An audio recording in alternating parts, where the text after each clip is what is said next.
এ নওজওয়ানেরা, যুগে যুগে ইসলামের বিরুদ্ধে আবু জেহেলের মতো লোক লেগেছে, ফেরাউনের মতো লোক লেগেছে, নমরুদের মতো লোক লেগেছে, সাদ্দাতের মতো লোক লেগেছে, আবু লহাবের মতো লোক বিরোধী করেছে, হুসেনের মতো লোক বিরোধী করেছে, চিঙ্গিস খানের মতো লোক বিরোধী করেছে, হতভাগে আকবরের মতো লোক বিরোধী করেছে।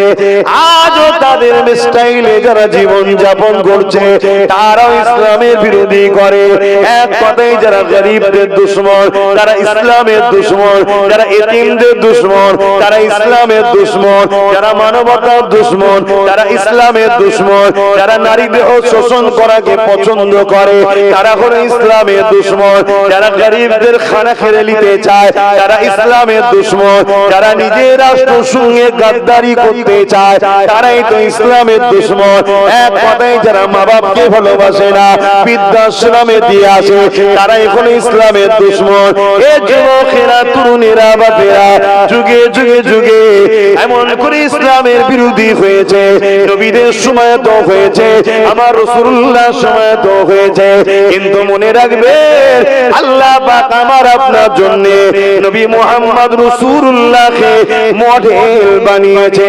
এই সেই নবীকে অনুসরণ করে অবশ্যই যুগে যুগে ইসলামের বিরোধী যারা করেছে, আল্লাহ পাক তাদের জন্য দুটো রাস্তা রেখেছে। হয় তাদেরকে চিরতরমের মতো ধ্বংস করে জাহান্নামী বানিয়ে দিয়েছে, আর নয় আল্লাহ তাকে হিদায়াত করে ইসলামের খাদেম বানিয়ে দিয়েছে।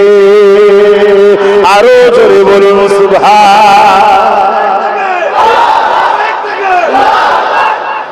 আল্লাহ নবী আসরিফে জমিনে গিয়ে মদিনার মানুষদিগকে নিয়ে আল্লাহ নবী থাকার জন্য রওনা দিলেন। এদিকে মদিনার খবর চলে গেল, মদিনার বুকে খবর চলে গেল, ওই মুহাম্মদ রাসূলুল্লাহ মদিনার জমিনে আসতে লেগেছে। মদিনার মানুষদের মধ্যে থেকে 70% তখন ছিল ইহুদি সম্প্রদায়। এ যুবকেরা, তরুণেরা, যে ভাষাটা আপনারা বুঝবেন, ইহুদি সম্প্রদায়। ওখানে অগ্নি উপাসক ছিল, মূর্তি পূজারীও ছিল, বিভিন্ন ধরনের ছিল। আল্লাহ নবী মদিনার জমিনে যাবে খবর পেয়ে জাতি ধর্ম বর্ণ নির্বিশেষে সবাই মদিনার বর্ডারে চলে এসেছে। আমার নবী পাক সাল্লাল্লাহু আলাইহি সাল্লামকে ওয়েলকাম জানাবে বলে, স্বাগতম জানাবে বলে এ যুবকেরা, তরুণেরা, বাপেরা আমার নবী পাক মদিনার জমিনে চলে গেলেন। অনেক বড় কথা, ওই মদিনার ভৌগোলিক পরিস্থিতি তখন কেমন ছিল এটাও একটু আপনাদের জানা দরকার আছে না? নাই আমার ওয়াজের ভূমিকাটা বুঝছেন তো নাকি? হ্যাঁ, মন দিয়ে এজন্য এরা প্রথম গরিব বানায়। আর ইসলাম কি বলছে? খোদার্থ মানুষ দেখলে খানা খাওয়াও। জোরে বলুন সুবহানাল্লাহ। ইয়া রাসূলুল্লাহ, খোদার্থ মানুষ যদি মুসলমান না হয়, হিন্দু, আদিবাসী, দলিত, খ্রিস্টান, অন্য কোন ধর্মে যদি হয়, ওই খোদার্থ কি খানা দেব? আল্লাহ নবী বলেছেন যে মানুষ আল্লাহর সৃষ্টিকে খানা দেবে, আল্লাহর সৃষ্টি হিসাবে অসহায়ের মুখে ভাত দেবে, তার পরনার কাপড় দেবে, তার খোদা নিবারণ করবে। আমি রাসূলুল্লাহ জানিয়ে দিই, কিয়ামতের দিনে আল্লাহ কাকেও সাহায্য করবে।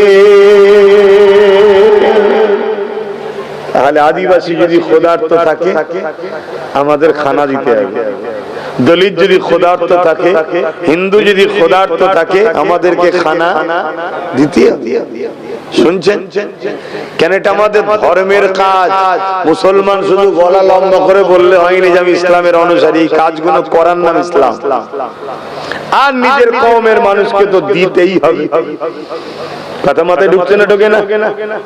তাহলে এই যে জিনিসটা খোদার্থ বানাতে চাইছে জালিম শাসকরা, আর ইসলাম বলছে খোদার্থকে খানা খাওয়ালে আল্লাহ জান্নাতি খানা খাওয়াবে। জোরে বলুন সুবহানাল্লাহ। তাহলে ইসলাম খোদার্থ নিবারণ করতে চায় আর জালিম খোদার্থ বানাতে চায়, তাহলে টক্কর হবে না? হবে না? কথা বলো। ইসলাম রেপ মুক্ত সমাজ চায় আর জালিম আতঙ্ক তৈরি করতে চায়, যাতে করে হসপিটালের মাল যখন চুরি হবে কেউ যেন বাধা না দেয়। তাই তিলক তোমাকে এমন ভয়ের রেপ করো বাকি সবাই যেন ঘাবড়ে যায়। শুনছেন তো নাকি? আর ইসলাম বলছে কি রেপ বন্ধ করো, তাহলে টক্কর হবে না? হবে না। তা কি করা যায়? কোনোভাবেই তো ইসলামকে রুকা যাচ্ছে না। তাই ইসলামকে বদনাম করার জন্য একদল মিডিয়া বসেছে বাজারে, দিন রাত করে ইসলামের বিরুদ্ধে কথা বলছে। যেমন বাজারে নকল পুলিশ আছে না নাই? বাজারে নকল ডাক্তার আছে না নাই? বাজারে নকল সিভিক আছে না নাই? বাজারে নকল মুসলমানও আছে। একটু চেপে চেপে বসতে হবে বাপ, জায়গা হচ্ছে না, একটু সরে সরে আসেন। আমি কথা কোনো খুব গুরুত্বপূর্ণ বলছি বাপ, একটু চেপে চেপে আসেন। বাজারে চাইনা মোবাইল আছে না নাই? চাইনা আলো আছে না নাই? ঠিক তেমনি বাজারে চাইনা মুসলমানও আছে, নকল মুসলমান আছে। নকল পুলিশ গুলো তৈরি করে কারা? সমাজ বিরোধীরা। ঠিক তো নাকি? নিজেদের ফায়দার স্বার্থে সবকিছু ডুপ্লিকেট আছে না নাই? ঠিক তেমনই নকল মুসলমানও সমাজে বানানো হয়েছে, যাদের হাতে অস্ত্র তুলে দেওয়া হচ্ছে। কারণ কি? তোরা গুটি কতক লোক ভুল কর, তোদেরকে দেখিয়ে পুরো ইসলাম সমাজকে গাল দেব, তোদেরকে দেখিয়ে পুরো ইসলামের দিকে আমরা তাক করব, তোদেরকে দেখিয়ে পুরো ইসলামকে মিটাবার টেন্ডার আমরা লব। কিন্তু শুনে রেখে দিও জালিমের উত্তরসূরিরা, তোমাদের পূর্বপুরুষরা হাজারবার চেষ্টা করেছে ইসলামকে মিটাবার। তোদের বাপ দাদুর ইতিহাসটা পাতাটা খুলে দেখলে তারা কিভাবে ছোট ডুবার মতো ফেরাউন নীল নদে ডুবেছে, কিভাবে ওরা মশা দিয়ে নমরুদকে নেস্তে নাবুদ আল্লাহ করেছে, কিভাবে সাদ্দাতকে আল্লাহ ধ্বংস করেছে।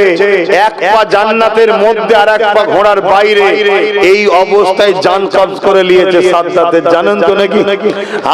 ইতিহাস শুনে রেখে দাও। আমি আব্বাস সিদ্দিকী গলত হতে পারি, আপনি গলত হতে পারেন, আকাশে চাঁদে খুঁত থাকতে পারে, আমার আমিনার লালে আখলাক চরিত্র ও কোরআনের মধ্যে কোনো খুঁত নাই। জোরে বলুন সুবহানাল্লাহ, আরো জোরে বলুন সুবহানাল্লাহ। পাওয়ারের জোরে মাতাল অনেক কিছু বলতে পারে, ক্ষমতার জোরে চোরও অনেক কিছু বলতে পারে, ঠিক না ঠিক? আরে ক্ষমতার জোরে পাওয়ারের জোরে রেপিস্ট গলা লম্বা করে অনেক কিছু বলতে পারে, কিন্তু বাস্তব তুমি আসো ইসলামের মোকাবেলায় দাঁড়াও। ইসলামের কোন কাজটা সমাজ বিরোধী বলো? কোন কাজটা ইনসাফ বিরোধী? কোন কাজটা ইনসানিয়ত বিরোধী? কিন্তু আমি চ্যালেঞ্জ দিচ্ছি, ইসলাম বিরোধী প্রত্যেকটা কাজই হলো মানুষ ও সমাজের জন্য ক্ষতিকারক। জোরে বলুন সুবহানাল্লাহ, আরো জোরে বলুন নাউজুবিল্লাহ। কথা বুঝে আসছে? হ্যাঁ, এখানে নাউজুবিল্লাহ বলতে হবে। তাহলে ইসলাম মানুষকে বাঁচার রাস্তা দেখিয়েছে। ইসলাম ক্ষুধার্ত মানুষের জন্য লড়াই করেছে, ইসলাম গরিবের জন্য লড়াই করেছে, ইসলাম বিধবার জন্য লড়াই করেছে। মানুষগুলোকে জেন্ত জেন্ত যেদিন পুঁতে দেওয়া হতো, শুনছেন, তারা কেউ ইসলামের ছিল বাপ? কথা বলছে না। তারা তো ইসলাম মানতো না, তারা তো এক আল্লাহর মাননেওয়ালা ছিল না, তারা তো হাজারো নকল খোদাকে মানতো। তারা নিজেদের বেটিদেরকে নিজেরা পুঁততো। ইসলাম এই বেটিদেরকে বাঁচাবার জন্য নিজেদের প্রিয় সাহাবা, নিজেদের ভালোবাসার পরিবার, সন্তান সবাইকে যুদ্ধের ময়দানে নেপিয়ে দিয়ে বেটিদের বাঁচার জন্য ইসলাম লড়াই পর্যন্ত করেছে। জোরে বলুন সুবহানাল্লাহ। যখন জালিম শাসকরা লোকেদের কোমরে দড়ি দিয়ে গলায় বেল দিয়ে বাজারে নিলামে তুলতো, বিক্রি করত, আবু জেহেল উতবা সাইবা, রোম পারস্য থেকে শুরু করে কেসরা কাইসার, এই পৃথিবীর জমিনে গরিবদের বাঁচার কোনো স্বাধীনতা ছিল না, অধিকার ছিল না। সেই মানুষগুলো চোখের পানি মুছবে, জালিম শাসকদের হাত থেকে মানুষগুলোকে বাঁচাবে বলে ইসলাম নিজেদের পরিবার, সন্তান, নিজেদের জান পর্যন্ত ইসলামের অনুসারীরা লাগিয়ে দিয়েছে। জোরে বলুন সুবহানাল্লাহ।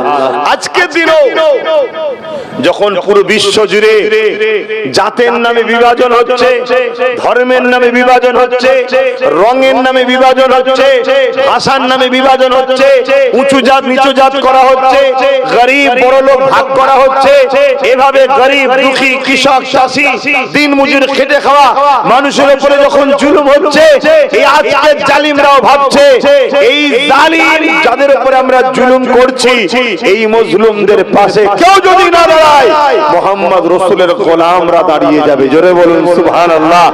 কেন ইসলাম বলেছে এদের পাশে দাঁড়াবার নাম ইসলাম। যদি এই গরিবদের পাশে না দাঁড়াও তুমি মুসলমানই নও। কিসের তুমি মুসলমান দাবি করছো? সে হতে পারে হিন্দু, দলিত, আদিবাসী, শিখ, পাঞ্জাবি, খ্রিস্টান, ও আমার দেখার দরকার নেই। অসহায় সে, ক্ষতিগ্রস্ত সে, বিপদে সে, লাঞ্ছিত সে, মুসলিম সে, তার উপরে জুলুম হচ্ছে, তাদের বেটিগুলোর ইজ্জত লুটা হচ্ছে। ইসলাম যদি তোমার মধ্যে থাকে, এই অসহায়ের পাশে দাঁড়িয়ে জালিমদের বিরুদ্ধে লড়াই করে প্রয়োজন হয় যুদ্ধ করতে হবে, এই গরিবের চোখের পানি মুছতে হবে, বেটিদের ইজ্জত বাঁচাতে হবে, বিধবাদেরকে বাঁচাতে হবে, অসহায়কে বাঁচাতে হবে, রাষ্ট্রকে নিরাপদে রাখতে হবে। এর নামও তো ইসলাম। জোরে বলুন সুবহানাল্লাহ, আরো জোরে বলুন সুবহানাল্লাহ। তাই ইসলাম আজকের আবু জেহেলদের কাছে আতঙ্কের কারণ, আজকের ফেরাউনের কাছে ইসলাম আতঙ্কের কারণ, আজকের অত্যাচারী শাসকদের কাছে ইসলাম ভয়ের কারণ। ইসলামকে তাই মিটাবার জন্য চেষ্টা হাজার দিক দিয়ে করছে। কখনো স্লোগানের নামে মুসলমানদেরকে ধরে ধরে পিটিয়ে পিটিয়ে খুন করা হচ্ছে, করছে না করছে। এরপরও দেখছে কোনোভাবে তো মুসলমান আমাদের পাতা ফাঁদে পা দিচ্ছে না। তারপরে বলল কি, সবাইকে নাগরিকত্ব দেবো, মুসলমানদের দেবো না। এখানেও মুসলমান গরম খেলো না। কেন? মুসলমান তো জানে আমাদের নাগরিকত্ব দিবার কি আছে, আমরা তো এদেশে ছিলাম, আছি, থাকবো, আমরা তো আসিনি, নাগরিকত্বের কি প্রয়োজন? ও তে ছিঁড়ে ঠিক ভিজলো না। শুনছেন তো নাকি? তারপরে চিন্তা করছে কি করা যায়, নানান দিকে বিভিন্ন সময় মুসলিম নারীদের গায়ে হাত তুলছে, হিজাব কাটছে, এভাবে অত্যাচার করছে, তাতেও দেখছে চিড়ে ভিজছে না। লাস্টে সংখ্যা গরিষ্ঠতার পাওয়ার দেখিয়ে লোকসভাতে ওয়াকফ কালা কানুন আইন তৈরি করেছে। কি জন্য? আইন তৈরি করে মুসলমানদের মসজিদ, মাদ্রাসা, কবরস্থান এবার ভাঙো। শুনছেন তো নাকি? ভাঙো। কিন্তু এই আন্দোলনটা এত ব্যাপক রূপরেখা নিয়েছে, এ থেকে আবার দমন করার জন্য নানান রকম নাটক আগামী দিন ঘটছে, ঘটবে। কথা মাথায় ঢুকছে না? ঘটছে, ঘটবে। জালিম যে হয় না, সে নিজের গদিতে বসার জন্য নিজের ছেলেকেও খুন করতে পারে। ইতিহাসের কথা সাক্ষী দিচ্ছে। বাপ, আমি কাউকে খুনই বলছি না, কিন্তু বাস্তব।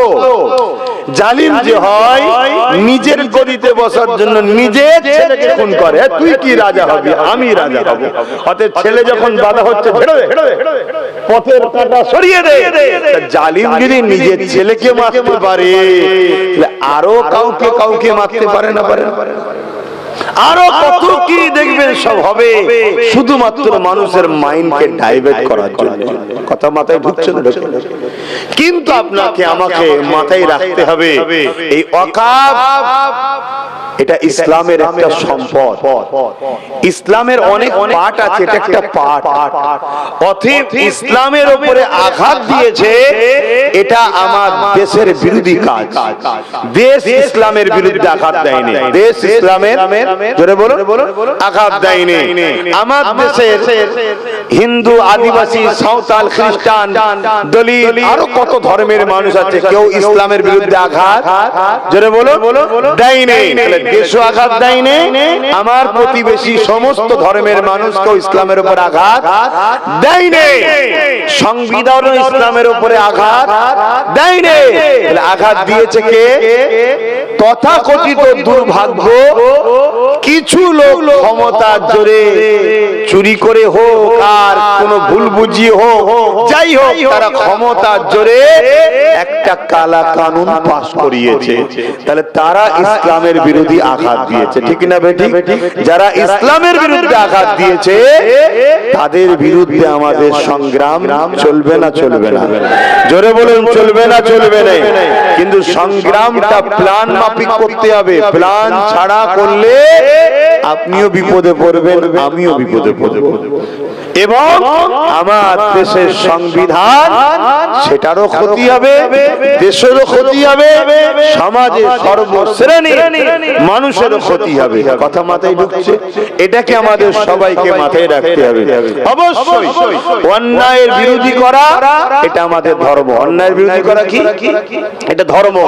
আর ন্যায়ের পক্ষে সাথ দেওয়া কি? ধর্ম। সে অন্যায় যদি কোনো অমুসলিমের উপরও হয় তার সাথ দিয়ে কোন মুসলমান যদি অন্যায় করে তারও বিরোধী করার নাম ইসলাম। শুনছেন তো নাকি? আমার এই বুঝছেন তো? ধরুন আপনারা বাজারে গেছেন, দেখছেন দু চারটে মুসলিম ছেলে, বুঝতে বুঝে আসছে, দাবিদার মুসলিম ছেলে, দাবিদার, সে এখন কোন অমুসলিমের উপরে জুলুম করছে। বেচারির কোনো জুলুম নেই, তার মাল ঝেড়ে নিচ্ছে, কিনে নিচ্ছে। এই জায়গায় আপনি যদি মনে করেন আরে এ তো আমার কওমের মানুষ, এ যা করছে ঠিক, ও মুসলিম ওর মাল নিয়ে নিচ্ছে, নিয়ে নিক, ইসলাম বলছে কিয়ামতের দিন আল্লাহ আপনাকেও ধরবে, আপনারও শাস্তি হবে। ওই দুজন জালিমের তো হবেই হবে, আপনারও হবে। তাহলে ইসলামের জুলুম হালাল না হারাম? জোরে বলুন। কিন্তু আজকে ইসলামকে বদনাম করার জন্য কোর্টে গিয়ে নামের এফিডেভিট করো, বা গরিব মুসলমানকে অর্থ দিয়ে তার হাতে অস্ত্র তুলে দাও, দিয়ে তার দ্বারা সমাজ বিরোধী কাজ করো, করিয়ে ইসলামকে অপমান করো, ইসলামকে বদনাম করো। তাহলে প্রথম আমাদেরকে কি বানালো? গরিব। তারপরে কি করলো? আমাদের হাতে অর্থ, আর তারপর আমাদের হাতে অস্ত্র তুলে দিয়ে কি করছে? সমাজ বিরোধী কাজ করছে। আর করাবার সময় কি বলছে? আরে আমরা তো সুপার পাওয়ার, আমরা তো সাথে আছি, কোনো চিন্তা করবি না, তোর সাথে আছি। তারা কি করলো? এই অস্ত্র নিয়ে নিরীহ মানুষের উপরে জুলুম করলো, সমাজ বিরোধী কাজ করলো, সমাজে ফিতনা ছড়ালো, আর তারপরে একে কি বলে? মিডিয়াতে হাইলাইট হয়ে গেল, দেখো মুসলমান মুসলমান মুসলমান। আরে ইসলাম তো এটাই। শুনছেন? গাধার মতো কথা বলে ফেললো। মূর্খ, তুই জানিস ইসলাম কি জিনিস? তুই জানিস ইসলাম কি জিনিস? খুব দুঃখের বিষয় আমার বাপজানেরা, ভাইরা। এজন্য আল্লাহ রাসূল বলেছেন গরিবী মানুষকে কুফরির দিকে নিয়ে যায়, গরিবী মানুষকে কুফরির দিকে নিয়ে যায়। তো গরিবী থেকে ওঠার জন্য আমাদেরকে চেষ্টা করা দরকার। আমরা তো চেষ্টা করি, আমরা তো চেষ্টা করি। তো বাপজান আমার, ভাইজান আমার, সবকিছু মিলিয়ে আমার বলার উদ্দেশ্য একটা, হাজারো রকম পরিকল্পনা চলছে, আগামী তো আরো নতুন নতুন পরিকল্পনা চলবে। উদ্দেশ্য একটাই, ইসলামকে মিটাও, আর ইসলামের অনুসারী যারা তাদেরকে ইসলাম থেকে সরাও। যদি সরতে না চায় খরিদ করো, বিক্রি যদি হতে না চায় মেরে দাও। শুনছেন তো নাকি?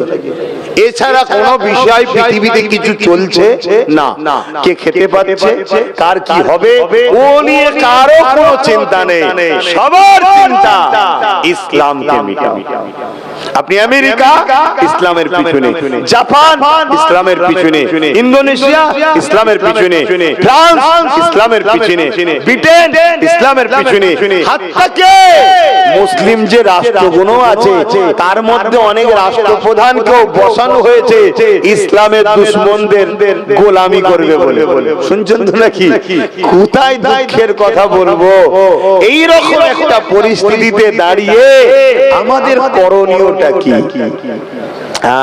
আমাদের করণীয় কি? বাপজান আমার মনে রাখবেন, আমি আগেও বলেছি আজও বলছি, এ নওজওয়ানেরা, যুগে যুগে ইসলামের বিরুদ্ধে আবু জেহেলের মতো লোক লেগেছে, ফেরাউনের মতো লোক লেগেছে, নমরুদের মতো লোক লেগেছে, সাদ্দাতের মতো লোক লেগেছে, আবু লাহাবের মতো লোক বিরোধী করেছে, বুশের মতো লোক বিরোধী করেছে, চিঙ্গিস খানের মতো লোক বিরোধী করেছে, হতভাগে আকবরের মতো লোক বিরোধী করেছে। আজও তাদের স্টাইলে যারা জীবন যাপন করছে, তারাও ইসলামের বিরোধী করে। এক কথায় যারা গরিবদের দুশমন, তারা ইসলামের দুশমন, যারা এতিমদের দুশমন, তারা ইসলামের দুশমন, যারা মানবতার দুশমন, তারা ইসলামের দুশমন, যারা নারী দেহ শোষণ করাকে পছন্দ করে, তারা হলো ইসলামের দুশমন, যারা গরিবদের খানা খেয়ে নিতে চায়, তারা ইসলামের দুশমন, যারা নিজের রাষ্ট্রের সঙ্গে গাদ্দারি করতে চায়, তারাই তো ইসলামের দুশমন। এক কথায় যারা মা বাপকে ভালোবাসে না, বৃদ্ধাশ্রমে দিয়ে আসে, তারা এখন ইসলামের দুশমন। এ যুবকেরা, তরুণেরা, বাপেরা, যুগে যুগে যুগে এমন করে ইসলামের বিরোধী হয়েছে। নবীদের সময় তো হয়েছে, আমার রাসূলুল্লাহর সময় তো হয়েছে, কিন্তু মনে রাখবেন আল্লাহ পাক আমার আপনার জন্য নবী মুহাম্মদ রাসূলুল্লাহকে মডেল বানিয়েছে।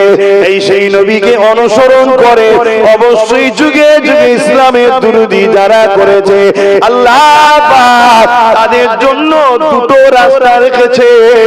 হয় তাদেরকে চিরতরমের মতো ধ্বংস করে জাহান্নামী বানিয়ে দিয়েছে, আর না হয় আল্লাহ তাকে হিদায়াত করে ইসলামের খাদেম বানিয়ে দিয়েছে।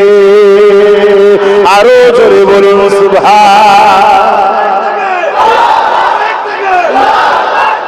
আমার ওয়াজটা বুঝছেন তো? আবহাওয়া যেটা চলছে তার উপরে আলোচনা করছি, অসুবিধা হচ্ছে না তো? খুব মন দিয়ে শোনো যুবকরা, আমাদের কিন্তু অনেক ভুল আছে। আমরা যে ইসলামের অনুসারী বলি, আমরা 10% ইসলামের অনুসারী, 90% আমরা ইসলামের দুশমন। কথা যদি গায়ে লাগে আমার কিছু করার নেই, আমাদের কিচ্ছু করার নেই, কেন আমাদের কাজ কাম, উঠা বসা, চাল চলন সব ইসলামের সঙ্গে টক্কর। আমি বলেছি বাবা আর বসার জায়গা নেই। আর একটু দেখুন না আব্বাজানেরা, কেন মানুষ এসছে ভালো কাজে, আপনাদের কি কষ্ট হবে? যে আগাবেন একটু বাঁদিক চেপে চেপে আগাবেন, আমার বাঁদিক চেপে চেপে আগাবেন, তাহলে একটু সুবিধা হবে। কেন রাস্তা বন্ধ করবো না আমরা? কেন এটা ধর্মের কাজ হচ্ছে, ধর্মের কাজে অন্য ধর্মের মানুষের ক্ষতি করে ধর্ম হয় না। হ্যাঁ, এটা যদি কোনো আন্দোলন হতো বলতাম রোড বন্ধ করতে। শুনছেন না শোনেন? এটা কিন্তু শুধু আন্দোলন, এটা ধর্মের কাজ। আমার ধর্মের জন্য অন্য ধর্মের মানুষ কষ্ট করবে কেন? কথা বাদে শুনছেন না শোনেন? ধর্ম আমি করছি তো অন্য মানুষ কষ্ট করবে কেন? আমার ধর্ম এই শিক্ষা দেয়নি যে অন্য কাউকে কষ্ট দে তুমি তোমার ধর্ম করো না। আমার ধর্ম তো সর্ব ধর্মের মানুষের নিরাপত্তা ও প্রেম ভালোবাসার শিক্ষা দিয়েছে। জোরে বলেছে। কিন্তু দুঃখের বিষয়, এখন সমাজে মূর্খ সংখ্যা এত বেড়ে গেছে, কথা বুঝে আসছে, নতুন নতুন ইতিহাসও তৈরি করে ফেলছে। হোয়াটসঅ্যাপ ইতিহাস, কথা বুঝলেন তো? হোয়াটসঅ্যাপ ইউনিভার্সিটিতে পড়ানো হয়, গুগল ইউনিভার্সিটিতে পড়ানো হয়, ইউটিউব ইউনিভার্সিটিতে পড়ানো হয় নতুন নতুন ইতিহাস, যে ইতিহাসের আব্বা জানো নাই, আম্মা জানো নাই। শুনছেন তো নাকি? মানে যারও সন্তান যে ইতিহাসটা, ভাষাটা কি খারাপ লাগবে নাকি? ওইটাই তো বলে নাকি, অন্য কি ভাষায় বলে আমি তো জানি না। মানে কোনো ভিত্তি নেই, ভুল, কথা বুঝে আসছে তো? কিন্তু দুঃখের বিষয়, যাকে দেখতে পারি না তার চলন বেকা, ব্রেনের মধ্যে ওয়াশ করে দেওয়া হয়েছে। মুল্লাদেরকে বাঁধতে হবে, মুল্লাদেরকে কাটতে হবে, ব্রেনে ওয়াশ করেছে। যেমন আবু জেহেল ওয়াশ করেছিল আমার নবীর বিরুদ্ধে, জানেন নাকি? আমার রাসূলুল্লাহর বিরুদ্ধে ওয়াশ করেছিল। এত লোক আমার নবীর বিরোধী হয়ে গেল, আমার নবীকে আল্লাহ হুকুম করলেন আপনি ইয়াসরিব মদিনায় চলে চলে গেল। কিন্তু নবীর আলো, নবীর নূর চারিদিকে আস্তে আস্তে ছড়া, যারাই নবীর বিরুদ্ধে ছিল, নবীকে কতল করতে গেছে, শহীদ করতে গেছে, তারা বলছে আলো কিসের, কত সুন্দর, ভালো তো। বলছে এটা মুহাম্মদ রাসূলের আখলাক। বলছে হায় হায় হায়, এই মানুষটাকে এত খারাপ বলতাম। শয়তান আবু জেহেল, ওই শয়তানকে ধর, ওই শত বদমাই। শুনছেন না শোনেননি? মানুষ দলে দলে যখন ভুল ভাঙছে, মুহাম্মদ রাসূলের গোলাম হয়ে যাচ্ছে। জোরে বলেন সুবহানাল্লাহ। কিন্তু আজকের দিনে ভুল ভাঙার আগেই মদ খাইয়ে দিচ্ছে। শুনছেন তো নাকি? ভুলটা ভাঙবে কখন? ঘোরটা কাটার আগেই অমনি বলছে আর এক বোতল নে। অঞ্চলে অঞ্চলে মদ তৈরি হচ্ছে, মদের অফিস তৈরি হয়েছে। আমি ভুল বলছি? এটা আমাদের দিদির দয়াতে হচ্ছে। প্রতিটা অঞ্চলে অঞ্চলে স্কুল বন্ধ আর মদের দোকান। কি গো কষ্ট লাগলো নাকি? আমাদের দিদি করেছে, একটু বলবো না? হ্যাঁ, কেন? ভোর কাটার আগেই ডেট এক্সপায়ার থাকলে নেশা আরো বেশি হবে। ডেট এক্সপায়ার হলে কোনো দেবে ঘোর অবস্থায় খাওয়া, যাতে ডেটটাও না পড়তে পারে যে কি আছে। কত শুনছেন তো? 23 ডেট আছে, ও দেখছে 29, এখনো ডেট চলবে। খা। কিন্তু মৌলিক বিষয়টা কি? মূলত আমার সমাজ ব্যবস্থা খারাপ হচ্ছে, কারবার মানুষের ধ্বংস হচ্ছে, মানুষের মধ্যে শান্তি, মহব্বত, ভালোবাসা, মিল নষ্ট হচ্ছে। সমাজের মুখে মানুষ শান্তিতে ঘুরতে পারছে না। একটা ভয় ভয়, সবাই বাপ। শোনেন, আমি তো মনে করি যে মার খায় তার থেকে বেশি টেনশনে থাকে যে মারে। আপনাদের কি মনে হয়? ধরুন আমাকে কেউ মেরে, বুঝাবার জন্য আমাকে কেউ মেরে, আমি তো মার খেয়ে গেছি, আমি তো নিশ্চিন্তায় ঘুরবো। কিন্তু যে মেরেছে সে কি ভাবছে? ভাইজান যদি প্রতিশোধ নেয়, ভাইজান যদি ধরে, এই বলে মনে হয় রে, এই দিল মনে হয় রে, ওই টেনশনই ওর জিন্দেগি শেষ। তাহলে এটা কি বাঁচা? এটা কি বাঁচা? মন দিয়ে শোনেন, আমার নবী পাকের বিরুদ্ধে, ইসলামের বিরুদ্ধে তৎকালীন শাসক যারা ছিল, আবু জেহেল, উতবা, সাইবারা, আমার নবী পাকের বিরুদ্ধে মিথ্যা প্রচার চালিয়েছে। কেউ বলেছে মুহাম্মদ রাসূল জাদুকর, কেউ বলেছে মুহাম্মদ রাসূল গণককার, কেউ বলেছে মুহাম্মদ রাসূল জুলুম করে, নানা রকম ভাবে আমার নবীর বিরুদ্ধে বলেছে। আর আব্বা আম্মা জান দুনিয়ায় না, একা নবী আমার এই জমিনের উপরে একা নায়ের মেসেজ দিতে লেগেছে, মানবতার মানুষ মেসেজ দিতে লেগেছে। কোন মানুষের উপরে জুলুম হলে আল্লাহ নবী তার পাশে দাঁড়িয়ে গিয়ে জালিমদেরকে বলতে লেগেছে, কেন তোমরা আল্লাহর সৃষ্টির উপরে জুলুম করতে লেগেছো? এই যুবকেরা, তরুণীরা, বাপেরা, আমার নবী পাকের ন্যায় মেসেজ, আমার নবীর ইনসাফের মেসেজ, আমার নবীর মানবতার মেসেজ, আমার নবীর মানব দরদি কথা, আমার নবীর মানব বন্ধনের কথা, আমার নবীর গরিবের অধিকারের কথা, আমার নবীর কল্যাণের মেসেজ দুনিয়ার মানুষ যখন যার কানে যায়, সঙ্গে সঙ্গে সে জালিম আবু জেহেলের দল ছেড়ে ইমানের নূরের কালেমা পড়ে আমার রাসূলুল্লাহর দিওয়ানা হয়ে যায়। আমার নবীর পাশে দাঁড়ায়। আবু জেহেল দেখছে, আরে একটা, দুটো, তিনটে, চারটে তো মুহাম্মদ রাসূলের দিকে লোক বেরিয়ে যাচ্ছে। তো মুহাম্মদ রাসূলের যদি ম্যান বাড়ে, সংখ্যা গরিষ্ঠ যদি হয়ে যায় মুহাম্মদ রাসূল, তাহলে জুলুমের সাম্রাজ্য শেষ। শুনছেন না? শুনেন, আজকেও ভাবছে দেশ লুটা শেষ। শুনছেন তো নাকি?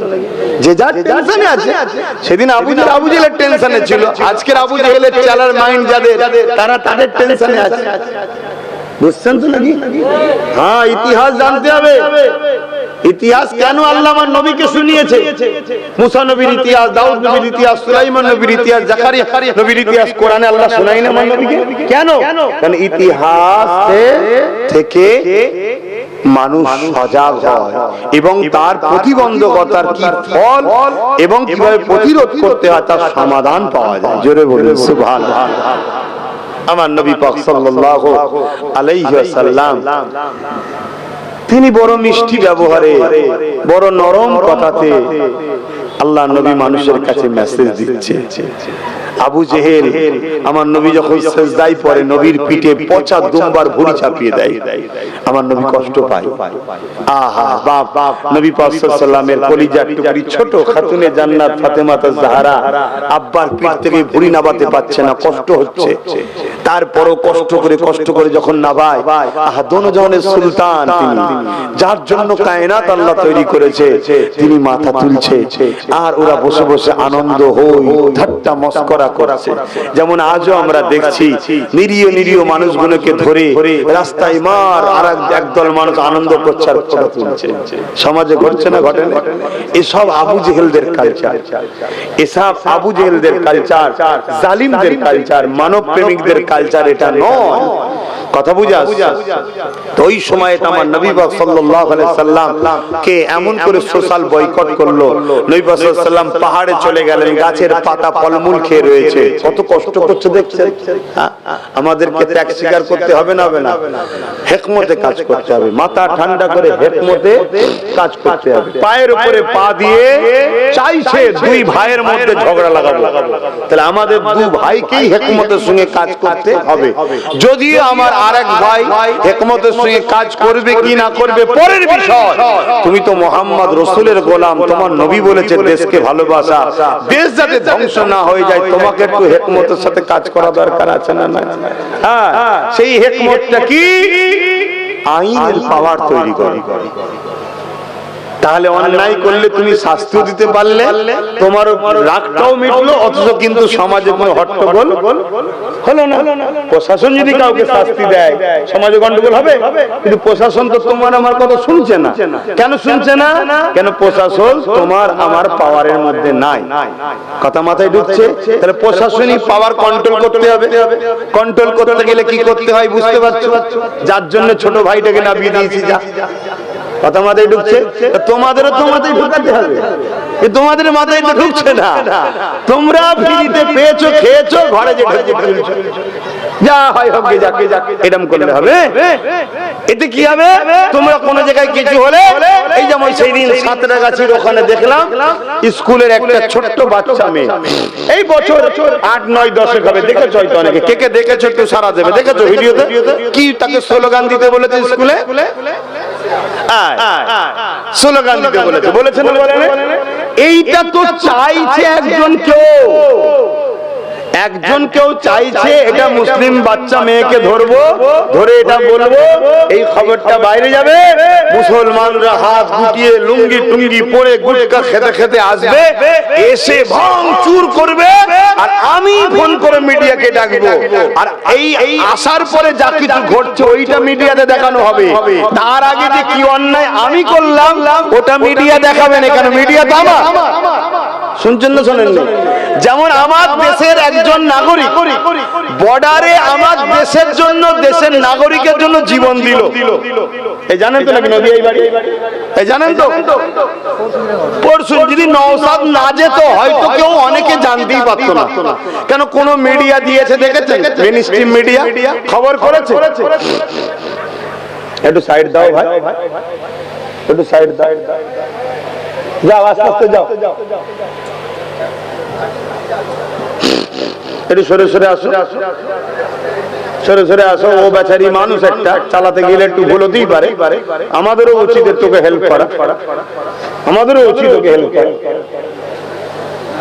ওই কথা বলি বলে অনেক ভাই আমার উপর রাগ করে যে আপনি দেখেন না অন্যজনরা ধর্ম করার জন্য মেন রোড বন্ধ করে রাখে, আপনারা দেখেন না? আমি এখানে দুটো উত্তর দেবো।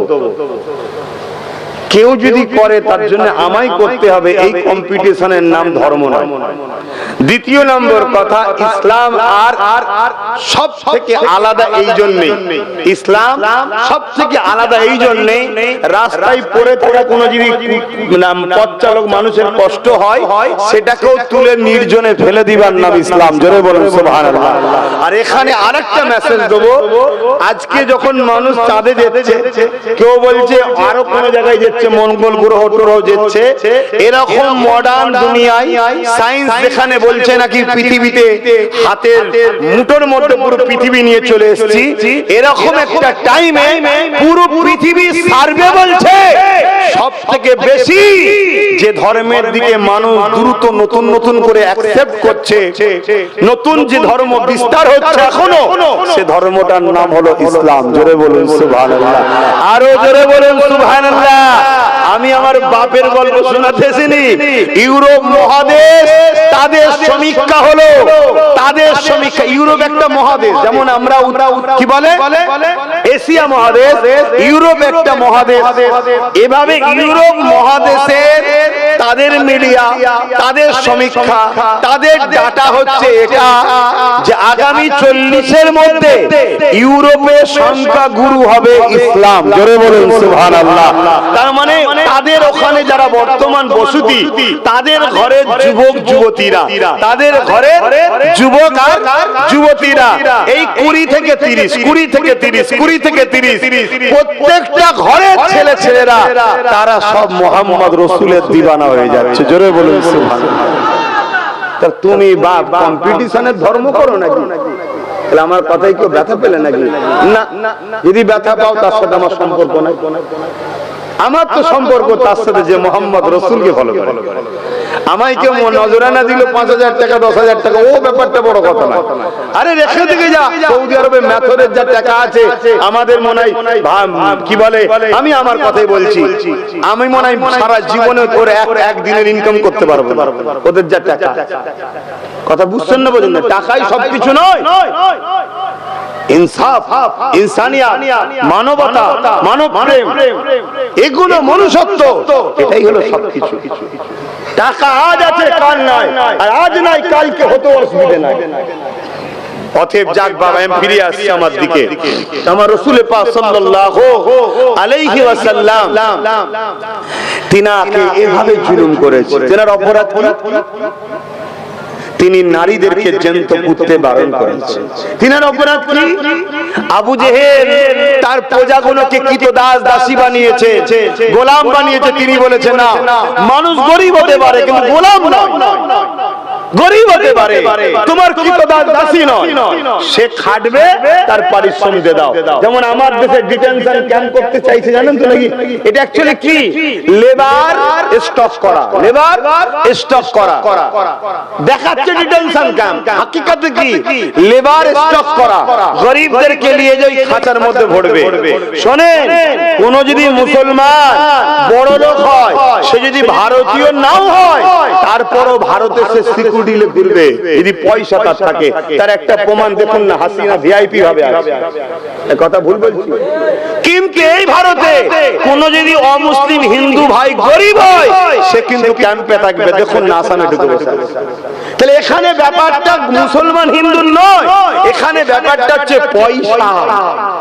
পয়সা যার আছে, মানি যার আছে, গভর্নমেন্ট তাকে স্যালুট করবে, বাবা করবে। সে ভারতীয় হোক আর নাই হোক, সে সমাজ বিরোধী হলো, তাকে স্যালুট করা হবে পয়সা যখন আছে। আর ইসলাম কি বলছে? না, মানুষকে বাঁচতে দাও। গরিব, ওকে সৃষ্টিকর্তা গরিব বানিয়ে পরীক্ষা নিচ্ছে, তোমাকে ধনী বানিয়ে পরীক্ষা নিচ্ছে। তুমি গরিবকে শতকরা 2.5 টাকা দাও। এখানে দিয়া তো দূরের কথা, গরিবদের সম্পদ বোম্বাইয়ের এতিমখানার উপরে বিশাল বাড়ি করে বসে আছে। কথা বুঝছেন না? বোঝেন? তাহলে এরা কিরকম লুটেরা বুঝতে পারছে? আর এই লুটেরাদের ঘরে বাঁচাবার জন্যই ওয়াকফ কালা কানুন তৈরি করেছে, এই লুটেরাদের ঘরে বাঁচাবার জন্য।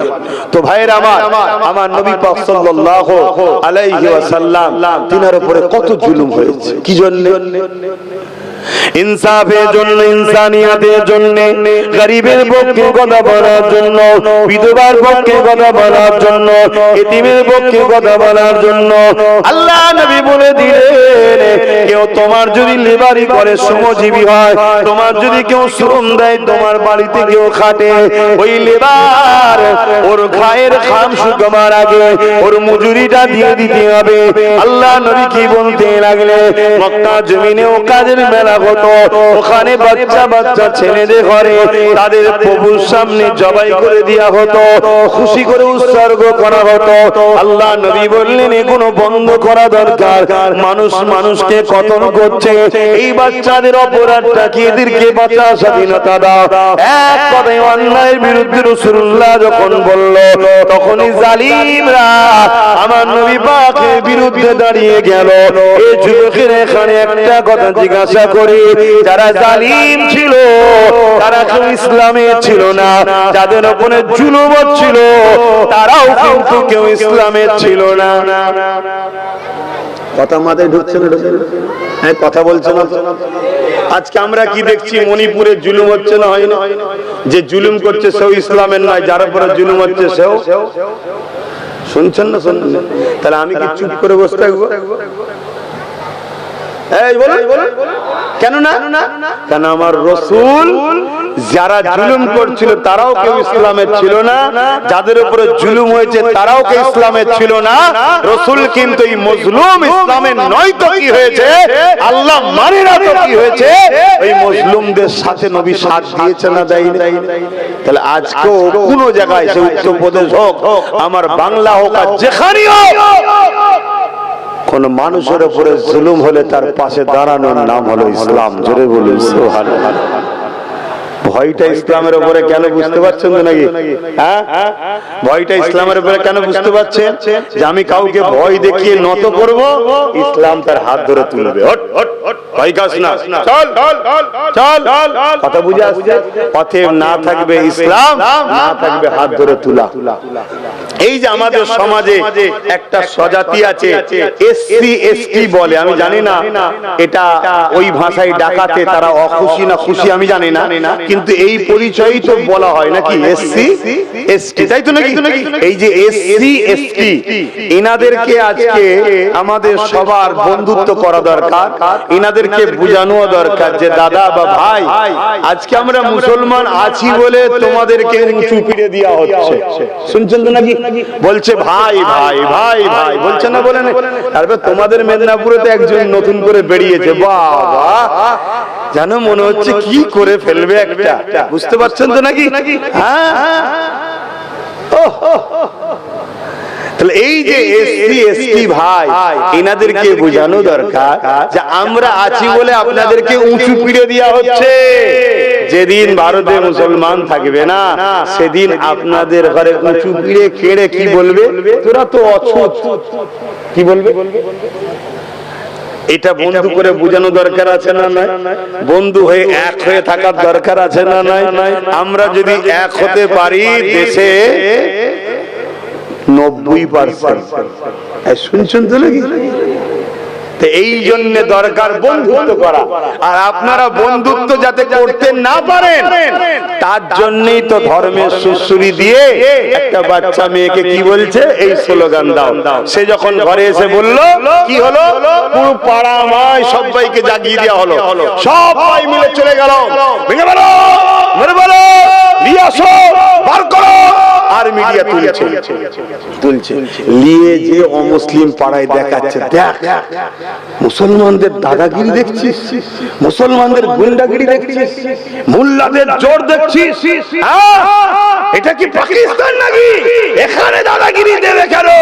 এদেরকে সাইজ করতেই হবে, এদেরকে সাইজ করতে গেলে আমাদেরকে আনতে হবে। শুনছেন তো নাকি? হ্যাঁ, শুনছেন?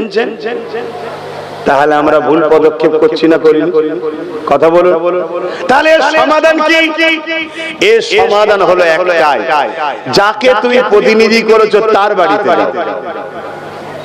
যে আমার বেটিটা স্কুলে গেছিল, আমার ছেলেটা গিয়েছিল, একে এই বলেছে, ইমিডিয়েটলি 24 ঘন্টার মধ্যে এর যেন শাস্তি হয়, না হয় সব জায়গায় বলবো যে তুমি সেজে আছো সেকুলার, কিন্তু তুমি তোমার আঁচলের তলাতে কমনাল শক্তি বাড়াচ্ছ।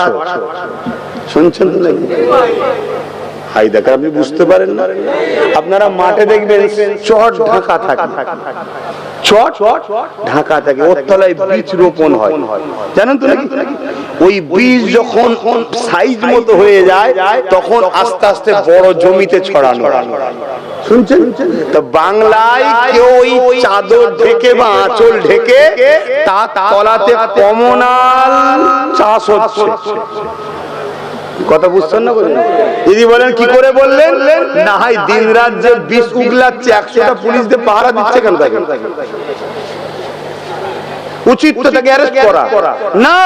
তোকে আমি 100 জায়গায় 200 পুলিশ দেবো, তুই এক কাজ কর, বাংলার অলিতে গলিতে তৈরি ঘোর, ঘরে ঘরে ঘরে ঘরে এই বিষ চাষ কর, বিষ চাষ কর, বিষ চাষ কর। এই চাষ করলে কি হবে?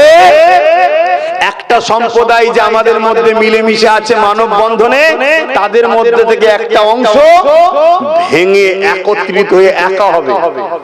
শুনছেন তো? একা হবে। আর এই বিষ চাষ করাতে আমারও ফায়দা আছে। তুই যত মোল্লাদের গাল দিবি, মোল্লারা তত ভয়েতে আমার কোলে উঠবে। আমি এদেরকে আমার কোলে রেখে দেব। যখনই এরা কোনো অন্যায় হবে আর রাস্তায় যেই নামতে যাবে, আমি বলবো আন্দোলন এখানে নয়, দিল্লি যাও। শুনছেন তো নাকি? আর যদি এরা বুঝতে পেরে যায় শুধু একা তুই যদি বিষ ছড়াস আর এরা যদি একদিকে হয়ে যায়, এরা একদিকে হয়ে গেলে যত কমই হোক 120-30টা লাঠি বার করে লিবার ক্ষমতা রাখে। শুনছেন না? শোনেন? 120-30টা যদি ওর দিকে চলে যায়, তাহলে শক্তিটা কম না বেশি? তাহলে তো জোড়ো জোড়ো পাল্লা চলবে। তুই একটা মারলে ও ঝটকা দেবে। এক কাজ কর, এদেরকে আমি বোকা বানিয়ে ঘুমটা দিয়ে এদের দরদি হয়ে থাকি, এর ভেতরে ভেতরে তুই বিষ উগলা, তোর কিচ্ছু করতে পারবে না। কেন? আমার ফোর্সকে বলা আছে তোকে পাহারা দিয়ে নিয়ে যাবে। এটা হচ্ছে না? হয় না? বলি আমি কিছু ভুল বুঝাচ্ছি? এরপরও আপনার আমার পাড়াতে কিছু দেখবেন মুসলমান বলবে ও সব সদাসব সাজে কত সব চলবে না। আল্লাহকে সাক্ষী রেখে বলছি, গত কয়েকদিন আগে দেখলেন না একজন বলছে আমি ইসলাম ছেড়ে দিলাম। বললো না? বললো। আমি শুনলাম এটা নাকি 25 বারও বলেছে। কতবার কথা বলছো? এটা নিয়ে 25 বার ছাড়লো। আব্বা ওইভাবে কতবার ছাড়লো? 25 বার শুনলাম। 25 বার নাকি এর আগে বলা হয়ে গেছে যে আমি ইসলাম ছেড়ে দিলাম। কি বলছে? এইরকম আমাদের পাড়াতে, আমাদের সমাজে হাজারো লাখো নকল মুসলমান আছে। কথা বুঝে আসছে? শুধু সময়ের অপেক্ষা, ঝটঝট লাভ মারবে, ঝটঝট লাভ মারবে। কি হলো? বলছে আমি আমার ঘরে ফিরে এলাম। তার মানে ও ইসলাম সেজেছিল, আদৌ মুসলমান নয়। কেন সেজেছিল? শুধু আমাদের ঘরে কন্ট্রোল করবে বলে, আমাদেরকে কন্ট্রোল করবে বলে। শুনছেন তো নাকি? খুব ভালো করে বোঝেন, কেন খুব ভয়ানক সময় এসেছে। এখন যদি না বোঝেন তার বুঝবেন কবে? আর বুঝবেন কবে? তো ভাইয়েরা আমার নবী পাক সাল্লাল্লাহু আলাইহি ওয়াসাল্লাম তিনার উপরে কত জুলুম হয়েছে। আল্লাহ নবী গরিব অসহায়দের পাশে দাঁড়ালেন। এমন দিন গেল আমার নবী পাকের ঘরকে 40 জন অস্ত্র দিয়ে ঘিরে ফেলেছে। কি জন্য? আমার রাসূলকে শহীদ করবে। বলুন নাউজুবিল্লাহ। কি সাহস! সেই নবীর গোলাম আমার বাড়িতে রাত্রিরে ঘেরাও করেছিল, জানেন তো নাকি? মিলছে তো নাকি একটু একটু গোলামের? হ্যাঁ, একটু তো গোলামের নমুনা থাকবে। গোলামি করব আর ঝাড় খাবো না, গোলামি করব, মার খাবো না, গোলামি করব, দুশমন তৈরি হবে না। এ কি রকম কথা ভাই? নবীর গোলামের তো দুশমন থাকবেই। হ্যাঁ, তবে মনে রাখবেন যুগে যুগে নবীর গোলামের দুশমন অত্যাচারী শাসকরা হয়েছে। আমার মুজাদ্দিদ আল-পেশানির দুশমন ছিল না? ছিল না? কে? হতভাগা আকবর। দেখুন শাসক। আমার গরিবে নওয়াজের দুশমন ছিল না? ছিল না? কে? রাজা পৃথ্বীরাজ। শুনছেন না? শোনেন না? যুগে যুগে যুগে যুগে আপনি আর কত পিছিয়ে যাবেন, দেখুন যেখানেই যাবেন পাবেন ইতিহাস। তো ভাইরা আমার চলে আসেন, আমার নবী পাক সাল্লাল্লাহু আলাইহি সাল্লাম তিনি কি করলেন? আল্লাহর হুকুমে ওই ঘর থেকে হিজরত করে ইয়াসরিবে চলে গেলেন। জোরে বলুন সুবহানাল্লাহ। আল্লাহ নবী ইয়াসরিবে জমিনে গিয়ে মদিনার মানুষদিগকে নিয়ে আল্লাহ নবী থাকার জন্য রওনা দিলেন। এদিকে মদিনার খবর চলে গেল, মদিনার বুকে খবর চলে গেল ওই মুহাম্মদ রাসূলুল্লাহ মদিনার জমিনে আসতে লেগেছে। মদিনার মানুষদের মধ্যে থেকে 70% তখন ছিল ইহুদি সম্প্রদায়। এ যুবকেরা, তরুণেরা যে ভাষাটা আপনারা বুঝবেন। ইহুদি সম্প্রদায়, ওখানে অগ্নি উপাস্য ছিল, মূর্তি পূজারীও ছিল, বিভিন্ন ধরনের ছিল। আল্লাহ নবী মদিনার জমিনে যাবে খবর পেয়ে জাতি ধর্ম বর্ণ নির্বিশেষে সবাই মদিনার বর্ডারে চলে এসেছে। আমার নবী পাক সাল্লাল্লাহু আলাইহি সাল্লামকে ওয়েলকাম জানাবে বলে, স্বাগতম জানাবে বলে এই যুবকেরা, তরুণেরা, বাপেরা আমার নবী পাক মদিনার জমিনে চলে গেলেন। অনেক বড় কথা, ওই মদিনার ভৌগোলিক পরিস্থিতি তখন কেমন ছিল এটাও একটু আপনাদের জানা দরকার আছে না নাই? তখন নাম ছিল ইয়াসরিব, নবী যাওয়াতে মদিনা হয়েছে। মদিনা না বললে বুঝবেন না আপনারা। আমার নবী যখন যাচ্ছে তখন মদিনার ভৌগোলিক পরিস্থিতি কেমন ছিল? মানুষ পিশাব পায়খানা টয়লেটে গেলেও অস্ত্র সাথে নিয়ে যেত। তার মানে কি ওখানেও ঢুকছে, ঝাড়ছে, যে এইখানেও এসে কেউ না মেরে দেয়। মানে ওখানে ছোট ছোট গোত্র ছিল, একে অপরে সব কাটাকাটি করতো নিজেদের মধ্যে, মারপিট, নিজেদের মধ্যে খুনোখুনি। কথা বুঝে আসছে না? যেমন আজকে ধরুন আমরা ভারতবাসী, আমরা যদি দেশবাসী একে অপরের সঙ্গে ঝগড়া করি, আমরা দেশবাসী যদি একে অপরের সঙ্গে মারপিট করি, তাহলে তো ছোট ছোট দেশগুলো আমাদেরকে ছাড়বে, ঠিক না বেটি? কেন ছোট ছোট দেশ বুঝে গেছে ওদের সংসারে শান্তি নেই, ওদের সংসারে ভাই ভাই ঝগড়া হচ্ছে, পরিবারই মারপিট হচ্ছে, খেয়ে খেয়ে যে যা খুশি চেটে নেবে। তাই আজকে ছোট ছোট দেশ আমাদের চতুর্দিকে যেগুলো আছে তারা আমাদেরকে ছাড়ছে। এত ছোট ছোট দেশ খারাপ নেবেন কি জানি না, খারাপ নেবেন কি জানি না, হুজুরের মুখে কথা মানাবে কি তাও জানি না। এত ছোট ছোট দেশ শুনছেন তো নাকি? আমরা যদি বর্ডারে গিয়ে ভারতীয়রা, আমরা যদি বর্ডারে গিয়ে ভারতীয়রা শুশু করে দিই, বোঝেন তো নাকি? ওই দেশগুলো ডুবে যাবে। তারাও পাল্লা নিচ্ছে ভারতের সাথে। কেন? শুধুমাত্র আমাদের নিজেদের খেয়ে জন্য, আমাদের নিজেদের ভেতরে আভ্যন্তরীণ ঝগড়ার জন্য, আমাদের নিজেদের মধ্যে মিল না থাকার জন্য। একটা গাছ, সেই গাছের 10টা শেকড় আছে, তুমি যে কোনো একটা শেকড় কাটলে মূলত গাছ দুর্বল হবে। তো ভারত হলো একটা গাছ, এই গাছের একটা শেকড়ের নাম হিন্দু, একটার নাম মুসলমান, একটার নাম আদিবাসী, একটার নাম শিখ, একটার নাম পাঞ্জাবি, একটার নাম খ্রিস্টান।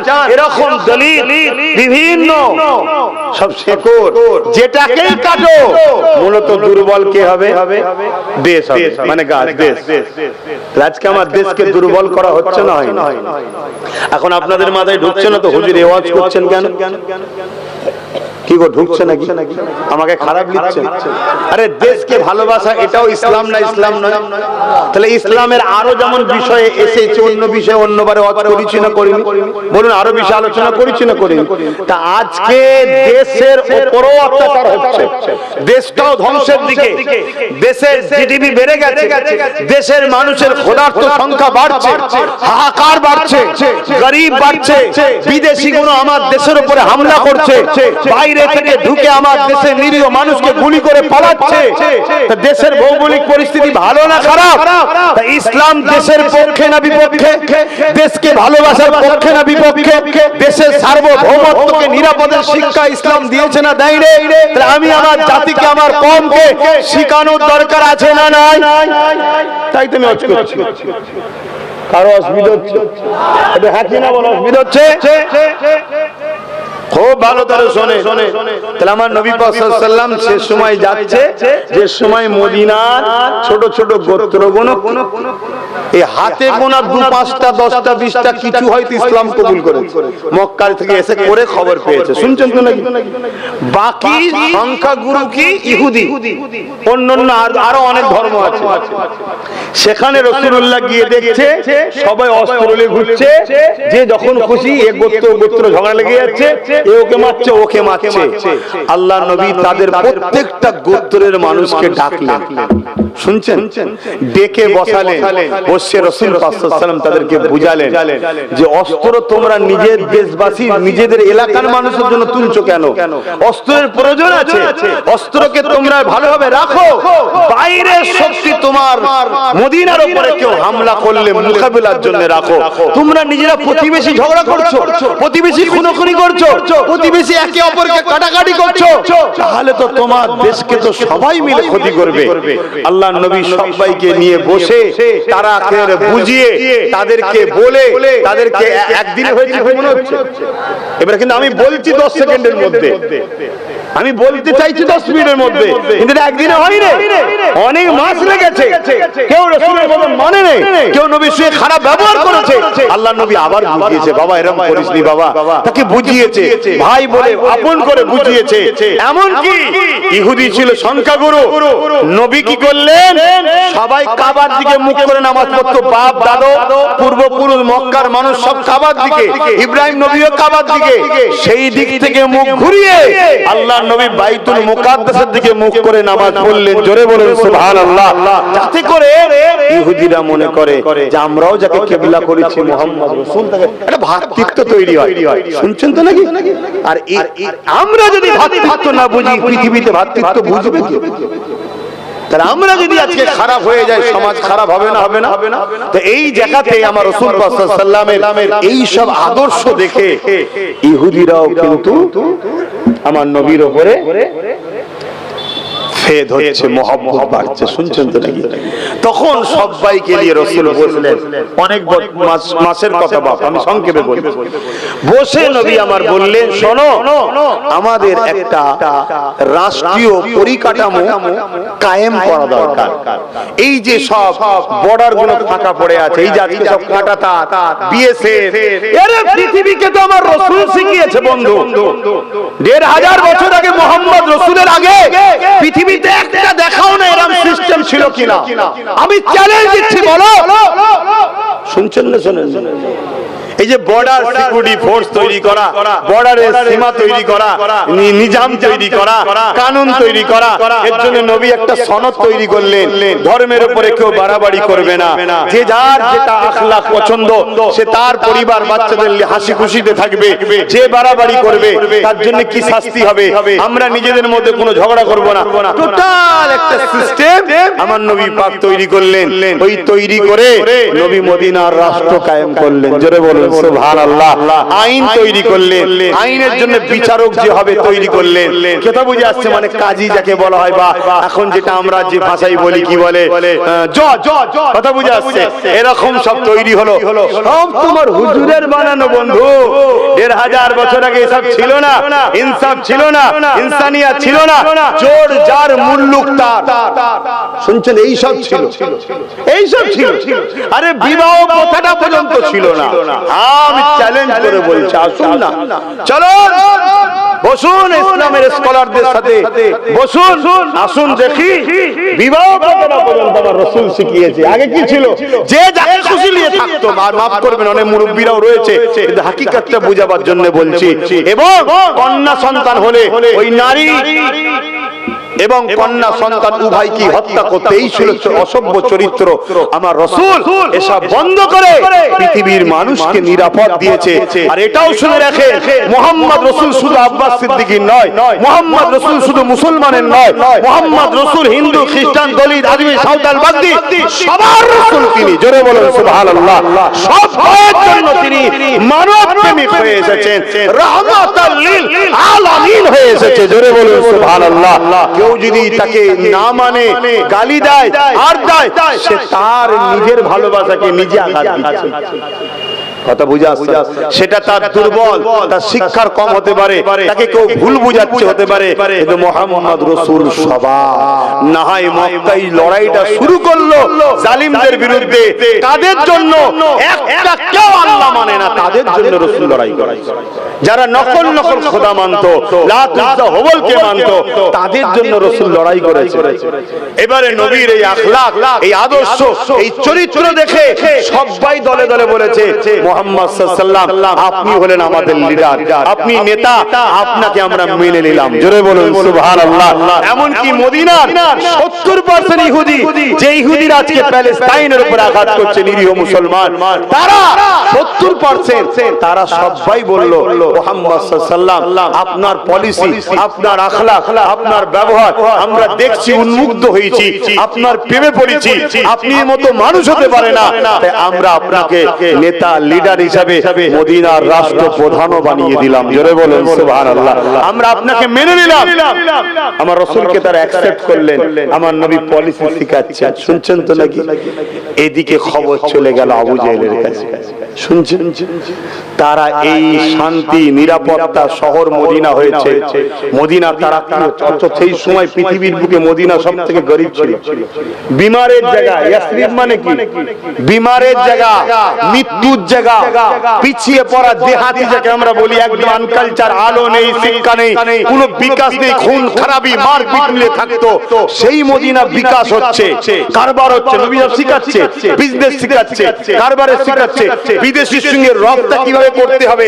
রাসূলুল্লাহ চিঠি করছেন অন্য দেশের রাজার সাথে, কিভাবে মদিনাকে ডেভেলপমেন্ট করা যায়, এই খবর আবু জেহেলের কাছে আসছে। শুনছেন তো নাকি? আবু জেহেলের মাথায় হাত। আরে মুহাম্মদ আমার যার আমি জানের দুশমন সাল্লাল্লাহু আলাইহি সাল্লাম, তাকে তেড়িয়ে দিলাম, তাকে মেরে দিতে চেয়েছিলাম, সে আজকে একটা দেশ তৈরি করেছে, উন্নতি করছে, একে কি করে রুকা যায়? হিংসা, হিংসা, হিংসা।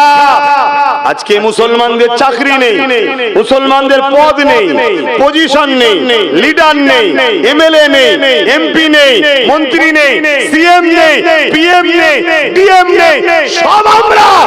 তারপরেও মুসলমানের ছেলেরা পড়াশোনায় এগিয়ে যাচ্ছে, কারবারে এগিয়ে যাচ্ছে, খাওয়া দাওয়াতে এগিয়ে যাচ্ছে, কারো লোটে না কাটে না, তারপরেও এদেরকে রুখে রাখা যাচ্ছে না। কেন? হিংসা এদেরকে মিটাতে হবে। তাই ওয়াকাফটাকে জোর করে লুটে নাও, এদের মসজিদ মাদ্রাসা সব লেলাও। শুনছেন তো নাকি? সেই দিনের মিলছে আজকে আবু জেহেলের সাথে। কথা বুঝতে পারছেন? ইতিহাস বলছি বা হয়তো এই ওয়াজ তোমাকে কেউ শোনাবে বলে আমার জানা নেই, বা কথা বুঝে আসছে। আমি যখন আল্লাহ বলাচ্ছে শুনলাম, কাল আল্লাহ আমাকে নাও বলাতে পারে যে তোমার আর বলতে হবে। কথা বুঝে আসছে তো নাকি? আজ যখন বলাচ্ছে তো শুনলাম, ওই সময় আমার রাসূল পাক সাল্লাল্লাহু আলাইহি ওয়াসাল্লামের কানে খবর এলেন কি যে এইভাবে হামলা করতে আসছে তারা। আমার নবী পাক সাল্লাল্লাহু আলাইহি ওয়াসাল্লাম এমন করে একটা দূত পাঠালেন। দূত বোঝেন তো নাকি? পক্ষ থেকে একজনকে পাঠালেন, প্রতিনিধি পাঠালেন যে আবু জেহেলের কাছে বলো কি তোমরা মক্কা থেকে মুহাম্মদ সাল্লাল্লাহু আলাইহি ওয়াসাল্লামকে জুলুম করলে, তিনি তো মক্কা থেকে চলে এসেছে, তাহলে তোমরা আবার জোর করে মদিনার উপরে হামলা, মদিনার উপরে অত্যাচার করতে আসছো কেন? মদিনার মানুষ তোমাদের কি করেছে? তোমরা তোমাদের লিয়ে আছো, আমরা আমাদের লিয়ে আছি, কেন জুলুম করতে আসছো? আবু জেহেল বলে পাঠালো দূতের হাতে, কোনো কথা নয়, আমরা মদিনাকে পুরো ভূমি থেকে মিটিয়ে দেবো, মদিনার উপরে হামলা করব। শুনছেন তো নাকি? আজকে বলুন দেশ ভাগ হয়েছে, অনেকে বলছে ধর্মের নামে ভাগ হয়েছে, আমি বুঝি নেতাদের নেতৃত্ব ফলাবার জন্য দেশ ভাগ হয়েছে। এটা আমার একজন নাগরিক হিসাবে এটা আমার কনসেপ্ট এবং ইতিহাস এটাই বলছে। কি এ বলছে আমি নেতা হব, ও বলছে আমি নেতা হব, এ বলছে আমি দাদা হব, ও বলছে আমি দাদা হব, এ বলছে আমি বড় নেতা, ও বলছে আমি বড় নেতা। এই জন্য কি হলো, নিজেরা ভাগ বাটরা করে নিয়েছে। কথা মাথায় শুনছেন না শোনেন না? তাহলে আমরা দেশবাসী, আমাদের কি দোষ? তুমি এখান থেকে কাঁটা তার মেরে দিলে, এখান থেকে দেয়াল তুলে দিলে, কারো মামার বাড়ি এদিকে রয়ে গেল, কারো নানার বাড়ি ওই দিকে রয়ে গেল, কারো ভাইয়ের বাড়ি এখানে, বোনের বাড়ি ওখানে। কথা বুঝে আসছে না? এ তো সব তোমরা মাথা গুণ করেছো। এখানে আজকে আমাদেরকে ভোগ করতে হবে কেন?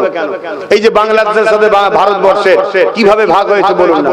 হ্যাঁ, কত বাংলাদেশের হিন্দু ভাইদের এখানে বাড়ি আছে, কত এখানকার কি বলে মুসলমানদের ওখানে বাড়ি আছে, তাদের আত্মীয় পড়ে গেছে। এরকম ভাগ হয়েছে না? এগুলো সব নেতারা করেছে। তো নিরীহ মানুষের কি অবদান আছে? নিরীহ মানুষের কি সমস্যা আছে? অলরেডি যেমন আমার ভারত পশ্চিম বাংলা ভাগ হয়ে গেছে, জানেন তো নাকি? এই পশ্চিম বাংলা ভাগ হয়েছে জানেন? আপনাদের যে খবরও নেই। হ্যাঁ, পশ্চিম বাংলায় আর একবার ভাগ হয়েছে, হয়ে গেছে, ওইটা পাস করে হয়ে গেছে। এখন শুধু বাস্তবে নিয়ে আসেনি। কেন? ঘুটি সাজাচ্ছে। ঘুটি সাজাতে বাকি আছে, অলরেডি ভাগ হয়ে গেছে, তোমাদের খোঁজই নাই। কেন ভাগ হয়েছে জানো? কেন ভাগ হয়েছে জানো? এই 2011 বলেছিল 33%, এখনো কি 33% নাকি? এরা বেড়ে গেছে। যদি এরা সিএম হয়ে যায়, শুনছেন না? শুনুন, আচ্ছা এরা যদি সিএম হয় সমস্যাটা কিসের? না, এরা সিএম হলে আমরা যে লুটছি লুটতে দেবে। শুনছেন না? শুনেন? হ্যাঁ, চ্যালেঞ্জের সাথে তো এক কাজ কর, ভাগ করে দে 40 থেকে হাফ হাফ করে। কথা মাথায় ঢুকছে না? ঢুকেন? হ্যাঁ, হয়ে যাচ্ছে। লাও না। আব্বাস সিদ্দিকী তো গাল খাবারই জিনিস। সেদিন এক দলের কাছে গাল খেয়েছিলাম, এখন আরেক দলের কাছে খাবো। কি হয়েছে? আল্লাহ তো দেখছেন, বিচার তিনি করবেন। তো যাই হোক, তো এই যে ভাগ, এগুলো নেতাদের কাজ, নেতারা করেছে, তাদের দোষ। কথা মাথায় ঢুকছে? তারা ভুল করেছে। এখানে না আমার ভারতীয় কোন ধর্মের মানুষের দোষ নাই। তো যাই হোক, আমি যে কথা বলতে যাচ্ছিলাম, ফিরে আসছি সেই কথাতে। কি আমার রাসূল পাক বললেন, তোমরা তোমাদের নিয়ে থাকো। তারা বলল না, মদিনাকে আমরা শেষ করে দেবো। এই কথা বলতে গিয়ে বললাম, ধরুন ভাগ হয়ে গেছে, ভাগ হয়ে যাওয়ার পর পাকিস্তানে চলে গেছে, আমরা আমাদের আছি। এখন পাকিস্তান যদি বারবার আগ বেরিয়ে আমার দেশের উপরে জুলুম করে, অত্যাচার করে, বা এটা কি ঠিক হবে? কথা বলছেন, ঠিক হবে কি? কেন ভাগাভাগি হয়ে গেছে, ভুল ঠিক পরের কথা। তোরা তোদের আছিস, আমরা আমাদের আছি। আমরা আমাদের দেশে রুজি রুটি আবহাওয়া নিয়ে দেশবাসী, চাকরি বাকরি কল কারখানা আমরা আমাদের নিয়ে আছি। তোরা বারবার হামলা করবি কেন? বারবার যদি হামলা করে, একবার ভালো তারে ধুলাইয়ের দরকার আছে না নাই? জোরে বলেন, আছে না নাই? আপনার কাছে মুসলমান আগে না ইনসাফ আগে? আপনার কাছে মুসলমান আগে না সত্য আগে? আপনার কাছে ভাই আগে না সত্য আগে? সত্য ভাই কুরবানি করা যাবে, সত্য কুরবানি করা যাবে না। ভাই কুরবানি করা যাবে, ইনসাফ কুরবানি করা যাবে না। ভাই কুরবানি করা যাবে, ইনসানিয়াতকে কুরবানি করা যায় না। সত্যি যখন একটা কাঁটা তার হয়ে গেছে, তুই তোললে থাকবে, যা আমি আমার লে থাকবো, তুই বারবার ডিস্টার্ব করবি কেন? কিন্তু দুঃখের বিষয়, বারবার তেড়ে ফুড়ে ওঠে। আমরা প্রায় দেখেছি বাপ তীরে ফেরে উঠে। আজকের কথা বলছি, কি খবর, কি খবর? এই নিয়েছে, এই নিয়েছে, এই মেরে ফেলবে, এই মেরে ফেলবে। ও বাবা, আবার দেখি বিয়ের দাওয়াত খেতে চলে গেছে পাকিস্তানে। শুনছেন না? শোনেন? আমি তখন বুঝেছি এ ঝামেলা জীবনে মিটবে না, এসব সেটিং এর কারবার। যখন আমার দেশে ভোট থাকবে, তোদেরকে আমরা যে মারবো ওইটা দেখাবি, আমি এলেই ইন্ডিয়াকে শেষ করে দেবো। আর তখন আমার থাকবে, তোরাও বলবি, আমি বলবো আমি এলোকে শেষ করে দেবো। নাই, যে আমাদের এত ক্ষতি করছে, তার বাড়ি বিরিয়ানি খেতে যাস কেন? এই কথা ভুল বলছে। আর শুকনো ঝামেলায় সব বেটাকে ছেড়ে দিয়ে ইসলামকে গাল দে, মোল্লাদের গাল দে। সব বেটাকে ছেড়ে দিয়ে ইসলামকে গাল দে, মুসলমানকে গাল দে, ইসলামকে গাল দে, মুসলমানকে গাল দে। আর এর জন্য সবথেকে বড় যদি আসামি হয় মুসলমান উলামাগুলো, আমরা দোষী। সবথেকে বড় কালপিট বদমাইশ এই মুসলিম উলামাদের মধ্যে থেকে তারা, যারা বলে রাজনীতি করব না আর নেতাদের পয়সা ঝেড়ে খায়। এই সকল হারামখোরগুলো আমাদের শেষ করেছে। এই শয়তানগুলোকে ধরতে হবে আমাদের। কেন আমাদেরকে সবাই মিলে লাথি মারে জানেন? যেখানে যা হয় সবাই মিলে আমাদের পেটে। কেন? একটাই কারণে আমরা মার খাই, আমাদের কোন রাজনীতির পাওয়ার নেই, অর্থাৎ রাজনীতির দিক দিয়ে আমাদের আব্বাজান কেউ নেই। শুনছেন না? শুনুন, এখনো এদের হুঁশ ফিরেছে, এখনো হুঁশ ফেরেনি, এখনো ফেরেনি। এত কিছু হবার পরও এরা এখনো কেউ বলছে যে আমাদের ওয়াকাফ চলে গেল। ওয়াকাফের বিল যারা করেছে তারা রাজশক্তির লোকেরা করেছে, ঠিক না বেটি? ওয়াকাফ আইন কারা করেছে? এই হিন্দুরা করেছে, খ্রিস্টানরা করেছে, আদিবাসী সাঁওতাল বাগদিরা করেছে না, যাদের হাতে রাজ পাওয়ার তারা করেছে। এখনো কেউ বলছে যে না, যা ভুল হয়েছে হয়েছে, সময়ের সাথে সাথে সব রকম পরিকল্পনা চেঞ্জ করতে হয়, তবে হারাম কাজ করতে নয়। অতএব চলে আসো, এখন আমাদেরকে রাজনীতির কম্পিটিশনে আসতে হবে। আমরা কোনো সেকুলার দল বুঝি না, আমরা একটাই বুঝি, আমাদেরকে যে ভাগিদারি দেবে তাদের সাথে আমরা 40% থাকবো। ঠিক না বেটি? এইটা দরকার আছে না? তো সমস্ত উলামাদের আগানো দরকার আছে না? উলামারা নেতা হও, দাঁড়াও না, নেতা হও, এমএলএ হও, এমপি হও, সবাই মিলে করো, যে তোমাকে 40% ভাগ দেবে। অর্থাৎ কম বেশি 300 সিট আছে, 294, তার মানে 3 4 12, 110টা রাউন্ড ফিগারে যে তোমায় দেবে তার সাথে তুমি টাচ হয়ে যাও, একসাথে দল করো, করে সেও জিতবে, তুমিও জিতবে। এভাবে পুরো দেশে যত সেকুলার দল আছে সবার সঙ্গে সাথ মিলাতে মিলাতে মিলাতে একদিন তুমি সংখ্যা গরিষ্ঠ হবে বিধান লোকসভাতে। সেদিন আবার তুমিও বিল তৈরি করে নেবে, আমার জিনিস ফিরিয়ে দে। শুনছেন না, শোনেন না? এবং ওই জিনিসের উপরে যে যা কোম্পানি, ফ্যাক্টরি, বাড়ি টাড়ি যা করবে তাতে বিল লিখা থাকবে, এগুলো হচ্ছে ক্ষতিপূরণ হিসাবে সব লিয়া হচ্ছে, সব হয়ে যাবে অকাপে। কথা মাথায় ঢুকছে না? এটা কেউ বলবে না, এটা কেউ বলছে না, বলছে কেউ? এজন্য বাপ এদের শুনে আমার মতের মিল খাই না। আমি 10 বছর ধরে চিল্লাচ্ছি ওয়াকফ বাঁচা, ওয়াকফ বাঁচা, ওয়াকফ বাঁচা। উপরন্তু আমার নামে মিথ্যা মিথ্যা করে সোশ্যাল মিডিয়ায় প্রচার করছে, মিথ্যা মিথ্যা প্রচার করছে। আরেকটা কথা এখানে বলে যায়, একটা অ্যাপ বের হচ্ছে, আপনারা খবর পেয়েছেন হয়তো, কি এবি অ্যাপ নাকি এটা অ্যাপ বলে, এআই অ্যাপ। এআই অ্যাপ একটা বেরিয়েছে, খুব খতরনাক ব্যাপার। আগামী দিন পুরো পৃথিবীর কন্ট্রোলে চলে যাবে। যার খুশি মুখে যা রকম খুশি ভাষা যা খুশি বার করবে। তাই আমার নম্বর প্রত্যেকের কাছে আছে, আমার বিষয়ে কেউ কিছু বললে আগে তুমি আমাকে ডাইরেক্ট জিজ্ঞেস করবে। যদি জিজ্ঞেস করার পরে মনে হয় আমি আসামি, তুমি আমাকে যা শাস্তি দেবে, যা বলবে আমি মেনে নেবো। কিন্তু আমি আসামি নয়, তুমি আমাকে কাঠগড়ায় তুলছো, আমার নামে মিথ্যা কথা বলছো। আরে আমি কোথায় যাব না যাব এটা কি আমার ব্যক্তি স্বাধীনতা নেই? কিন্তু কেউ যদি যায়, আমি তো কাউকে বারণ করিনি, কিন্তু আমার নামে মিথ্যা মিথ্যা প্রচার হয়েছে না হয় না? খুব সাবধান হন বাপজানেরা, খুব সাবধান হন। আন্দোলন করতে হবে, লড়াই করতে হবে, সংগঠন করতে হবে, ইউনিট করতে হবে, রাজ ক্ষমতা তৈরি করতে হবে, কিন্তু বাপ গাদ্দারের সাথে নয়, মুনাফিকের সাথে নয়। তুমি আমায় বললে যে আমায় সাপোর্ট করো, বিজেপিকে রুখবো আমি। রাজ্য বলেছে না বলেন? আজকে যখন সেই বিজেপি একটা কালা কানুন বার করেছে, তোমাকে যখন আমি আন্দোলন করছি, তুমি আমায় কি বলছো? দিল্লি চল যাও। এটা কি ধোঁকা নয়? এটা কি প্রতারণা নয়? এটা কি আমার সঙ্গে ধোঁকা না আমার মসজিদের সঙ্গেও ধোঁকা? আমার কবরস্থান, আমার মাদ্রাসার সঙ্গে রাজ্য সরকার ধোঁকা দিল না? এর বিরুদ্ধে উলামাদের কোনো বক্তব্য আছে? তাহলে এরা কারা? এই রকম যদি দুগলা মার্কা মুল্লা মৌলভী সাহেব সমাজের মুসলমানদের মাথায় থাকে, এই মুসলমান ধ্বংস হবে না তো কারা ধ্বংস হবে? আমাদেরকে তো আমাদেরই লোকেরা ধ্বংস করে দিচ্ছে। খুব সাবধান হন, বুঝার যদি হন বুঝলেন, না বুঝার হন আমার কিছু করার নেই। আল্লাহ আমাকে দায়িত্ব দিয়েছে, যাও আমার বান্দাকে বলো, বান্দিকে বলো আমি বলতে এসেছি। আপনি নেবেন, আপনি কামিয়াব হবেন, না নেবেন সেটা আপনি আর আল্লাহ বুঝবেন। কথা বুঝে আসছেন? আল্লাহ আপনার থেকে বুঝে নেবেন, আল্লাহ আপনার থেকে বুঝে নেবেন। আমার কথাই কষ্ট পেয়েছে? আমার নবী পাক সাল্লাল্লাহু আলাইহি ওয়াসাল্লাম এভাবে যখন দুধ পাঠালো, শুনলো না, আমার নবী সাহাবাদেরকে বললেন, বাবা মদিনায় ওদেরকে আসতে দেওয়া যাবে না। মদিনায় যদি ওরা ঢুকে পড়ে তাহলে ওরা এত জালিম, শুনছেন তো, বাচ্চা ছেলে পুলে কিচ্ছু মানবে না, সবাইকে কতল করবে, যেমন মঙ্গলরা করেছিল, জানেন তো নাকি? সবাইকে কতল করবে, জীব জন্তু পশু পাখি সব পুড়িয়ে দেবে, মেরে দেবে। অতএব বাপ চলো আমরা আগিয়ে যাই, যে আমি মুহাম্মদ সাল্লাল্লাহু আলাইহি ওয়াসাল্লাম, আমি কমসে কম একটু আবু জেহেলকে বলে দেখি কি হয়। খুব ভালো করে শুনবেন, ইতিহাসটা এভাবে কিন্তু লোককে শোনানো হয় না, ইতিহাস শোনানো হয় অন্যভাবে। একটা পরিকল্পনা ইসলামের নামে ভুল মেসেজ ছড়ানো। কোন দিক দিয়ে আপনি লড়বেন বলেন না? আর আজকে যদি আল্লাহ, আমি কি আর বলবো, যদি লক্ষ লক্ষ উলামা হকের পক্ষে কথা বলতো, তাহলে আজকে বাতিল যতই মাথা চারা দিতে পারতো না।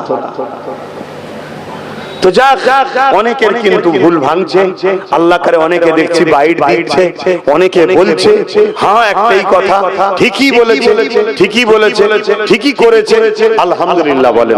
দেরি হলো ওই যে ভুল ভাঙছে, আল্লাহ এভাবে সবার ভুলকে ভাঙা, বিশেষ করে উলামা হযরতদের আল্লাহ পাক একত্রিত হয়ে এই কম জাতি দেশের স্বার্থে উলামাদেরকে রাজনীতিতে আল্লাহ এনে দিক, বলুন আল্লাহুম্মা আমিন। উলামায়ে হাক্কানীরা যদি না আসে বাপ, এই সমাজ ধ্বংস হয়ে যাবে, কিচ্ছু করার নেই। আর আপনাদের মাথায় খুবরিতে ঢুকানো হয়েছে, এক দু বছর নয়, অনেক বছর ধরে ঢুকানো হয়েছে যে আলেম উলামারা এই রাজনীতি কেন করবে, তো নোংরা জায়গা, নোংরা আলেম উলামা নেই বলেই তো হয়েছে। নোংরা পরিষ্কার করার নাম হলো ইসলাম, জোরে বলুন সুবহানাল্লাহ। ভুল ভাঙছে তো নাকি, না আমাকে এখনো গাল দিচ্ছেন মনে মনে? ভুল ভাঙছে তো নাকি? তাহলে উলামা ভাইদেরকে আমি ডাকছি, আসুন, একতার দরকার, একতার দরকার। কিন্তু দুটো ক্ষেত্রে এক আমাদের উদ্দেশ্য থাকবে, একটা হলো আমাদের মূল লক্ষ্য, মুহাম্মদ সাল্লাল্লাহু আলাইহি ওয়াসাল্লাম আমাদের নিডার, জোরে বলুন সুবহানাল্লাহ। এটা হচ্ছে কথা। আপনি একতার নামে ডেকে নিয়ে যাবেন, আমার নবীকে ছোট বড় কথা বলবেন, তার সাথে একতা হওয়া যায়?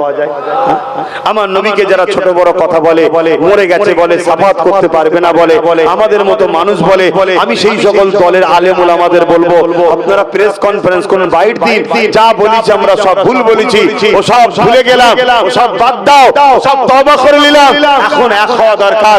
আল্লাহর কসম বলছি, কাল থেকেই নেমে পড়বো যে আগামী দিন চলো সবাই মিলে ক্রিকেট করি। কিন্তু তোমায় বলতে হবে, শুনছেন না শোনেন না, তুমি আমার নবীর দুশমনি করবে, তোমার সাথে একতা হতে পারবো না। কেন? তুমি একতার নামে যারা নবীর প্রেমিক আছে ওদের সঙ্গে মিশতে চাইছো, মিশে এদেরকে আবার নবীর দুশমন বানাবে। আর নবীর দুশমন যত হবে তত আল্লাহ এই জালিমের মতো সরকার বসাবে। এই জানেন তো নাকি এই হাদিসের কথা রে বাবা, এবং সূরা বাকারার কথা। আল্লাহ বলছে তোমরা আমার হাবিবকে ছেড়ে যখন দূরে সরে যাবে, আমি আল্লাহ তখন জালিম হুকুমত বসিয়ে তোমাদেরকে টাইট দেবো। তাহলে এই গাছের পাতা লড়ে কার হুকুমে? একটু আগে হাওয়া হচ্ছিল কার হুকুমে? এখন হাওয়াটা বন্ধ হয়েছে কার হুকুমে? আকাশে যে বাস চমকালো কার হুকুমে? পানি হবে কি হবে না কে জানে? যদি হয় কার হুকুমে, যদি না হয় কার হুকুমে? আমার পৃথিবীতে যা কিছু আছে সবকিছু কার? এই যে গাছের পাতা লড়ে সৃষ্টিকর্তা আল্লাহর হুকুম ছাড়া অন্য কারো হুকুমে লড়ে? জোরে বলুন। ভারতের প্রধানমন্ত্রী কি হবে? এটা আল্লাহর হুকুম ছাড়া হয়? এই জোরে বলুন। তাহলে ভারতের প্রধানমন্ত্রীকে প্রধানমন্ত্রী বসিয়েছে কে? এই জোরে বলুন। আল্লাহ যাকে প্রধানমন্ত্রী বানিয়েছে এর পিছনে রহস্য আছে না নাই? তাহলে রহস্য কি? হাদিস খুঁজতে হবে, কোরআন খুঁজতে হবে। ফেরাউনকে যে রাজা করেছিল কে? নমরুদকে রাজা করেছিল কে? ফেরাউনকে রাজা করিয়ে মুসা নবীকে একা একা পাঠাচ্ছে, যাও ফেরাউনের কাছে। কি বলছে? দুনিয়ার মানুষকে দেখাচ্ছে যে আমার প্রেমিক হওয়া এক চারটিখানি ব্যাপার নয়, আমার প্রেমিক যে হবে সে মুসার মতো, ফেরাউনের মতো জালিম রাজার সামনে মুসার মতো একা গিয়েও প্রতিবাদ করবে। জোরে বলুন সুবহানাল্লাহ, আরো জোরে বলুন। আর ফেরাউন পৃথিবীর রাজা হতে পারে, আমার যে প্রেমিক হবে সে ফেরাউনের সামনে গিয়ে বলবে আমি আল্লাহ মুসাকে যেমন হিফাজত করেছি তাকেও হিফাজত করব। জোরে বলুন সুবহানাল্লাহ, আরো জোরে বলুন। তাহলে আজকে জালিম বাদশা বসিয়েছে মুমিনের ঈমানের পরীক্ষার জন্য। আমার ওয়াজ বুঝছেন তো নাকি? না আব্বাস সিদ্দিকী বেকার বকছে। হাই রে হাই রে হাই রে, আখেরি জামানা। আল্লাহ নবী বললেন হাতের তালুতে আগুন রাখার থেকে ঈমান বাঁচানো কষ্ট। শুনছেন? দ্বিতীয় নবী বললেন মসজিদ ভর্তি নামাজি থাকবে, একটা ঈমানদার থাকবে না। ভাবছেন আমাদের যে কি হচ্ছে বলাই জানেন? হক কথা বলার লোক। হ্যাঁ, ইসলাম কাকে বলে? অন্যায় দেখলে হাতের ওপর, নাই মুখের ওপর, অন্তরতে ঘৃণা করো। এই তিনটের মধ্যে যার মধ্যে নাই, অর্থাৎ অন্যায় হচ্ছে এই তিনটে বৈশিষ্ট্য যার মধ্যে নাই, তার মধ্যে ঈমান। জোরে বলো। তাহলে কেন্দ্র সরকার কালা কানুন করছে মসজিদ মাদ্রাসার বিরুদ্ধে, এটা নাই করেছেন অন্যায়, এর বিরুদ্ধে লড়তে হবে। ক্ষমতা থাকলে হাত দিয়ে, আমাদের হাতে নেই, অর্থাৎ রাজ ক্ষমতা নেই, ঠিক না বেটি?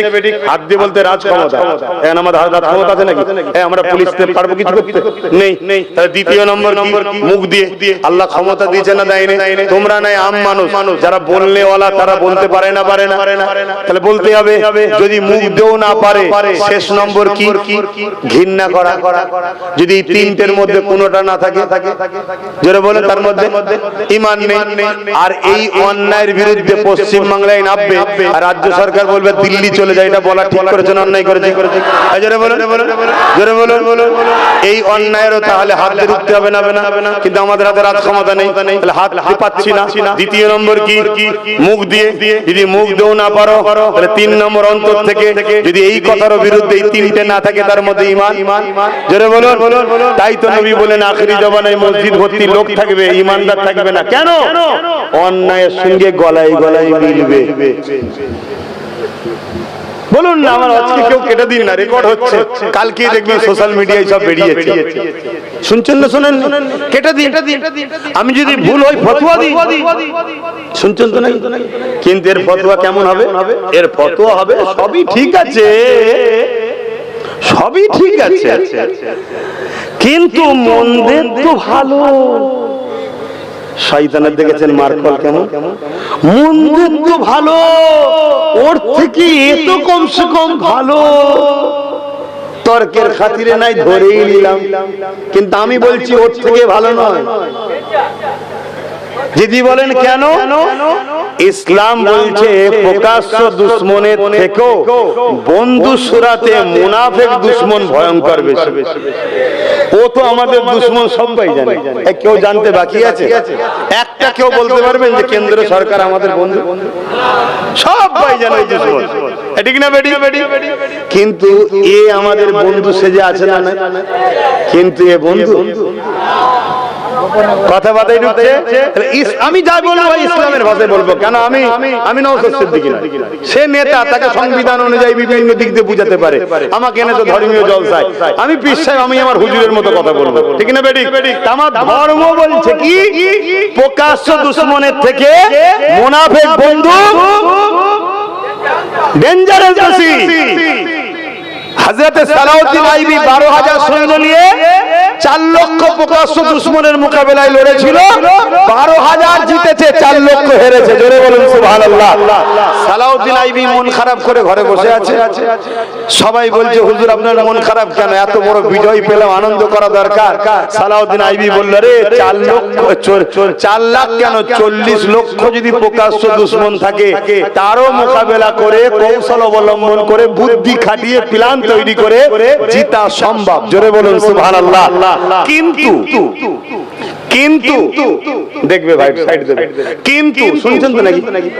কিন্তু আমাদের মধ্যে কিছু গাদ্দার আছে। কে বলছে?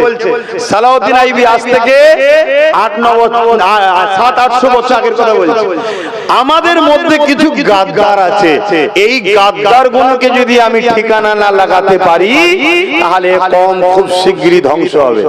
তো হুজুর কি করলেন? বাদশা তিনি, মিশরের রাজা, তখন কি করলেন? একটা গোয়েন্দা টিম তৈরি করলেন।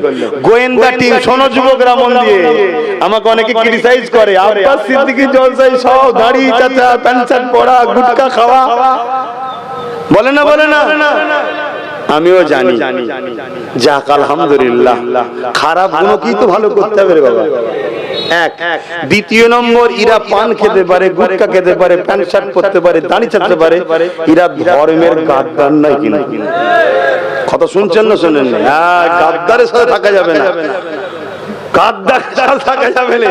প্রকাশ্য বদমাইশের সাথে থাকা যাবে, ওকে বোঝানো যাবে এই বদমাইশি করিসনি। আর সামনে সুফি সাহেব আল্লাহর ওলি, ভেতরে ভেতরে শয়তানি, ওর সাথে থাকলে বিপদের শেষ নেই। আমার কথা কি কষ্ট হচ্ছে না? এখানে না দাওয়াত দিয়ে নিয়ে স্যার আপনাদেরকে কষ্ট দেবে, এটা আমি চাই না। একটু বলবেন, তবে তেল মাখাতেও তো পারিনি, কি করি বলেন না? মাঝে মাঝে তাহলে পার্লারে যে মেসেজ করা শিখতে হবে। আব্বাজান দোয়া করছেন তো? ঠিক বলছি তো? আমি ছেলেগুলোকে বুঝাতে হবে। তো ওই সময়তে সালাউদ্দিন আইবি একটা গোয়েন্দা টিম তৈরি করলেন, শুনছেন? আবহাওয়া কেটে গেলে আবার সব অন্য আরো আলোচনা আছে, সব হবে, চিন্তা করছেন কেন? ওই সময় দেখে গুড়গুড় করছে, তাড়াতাড়ি বলে দিই।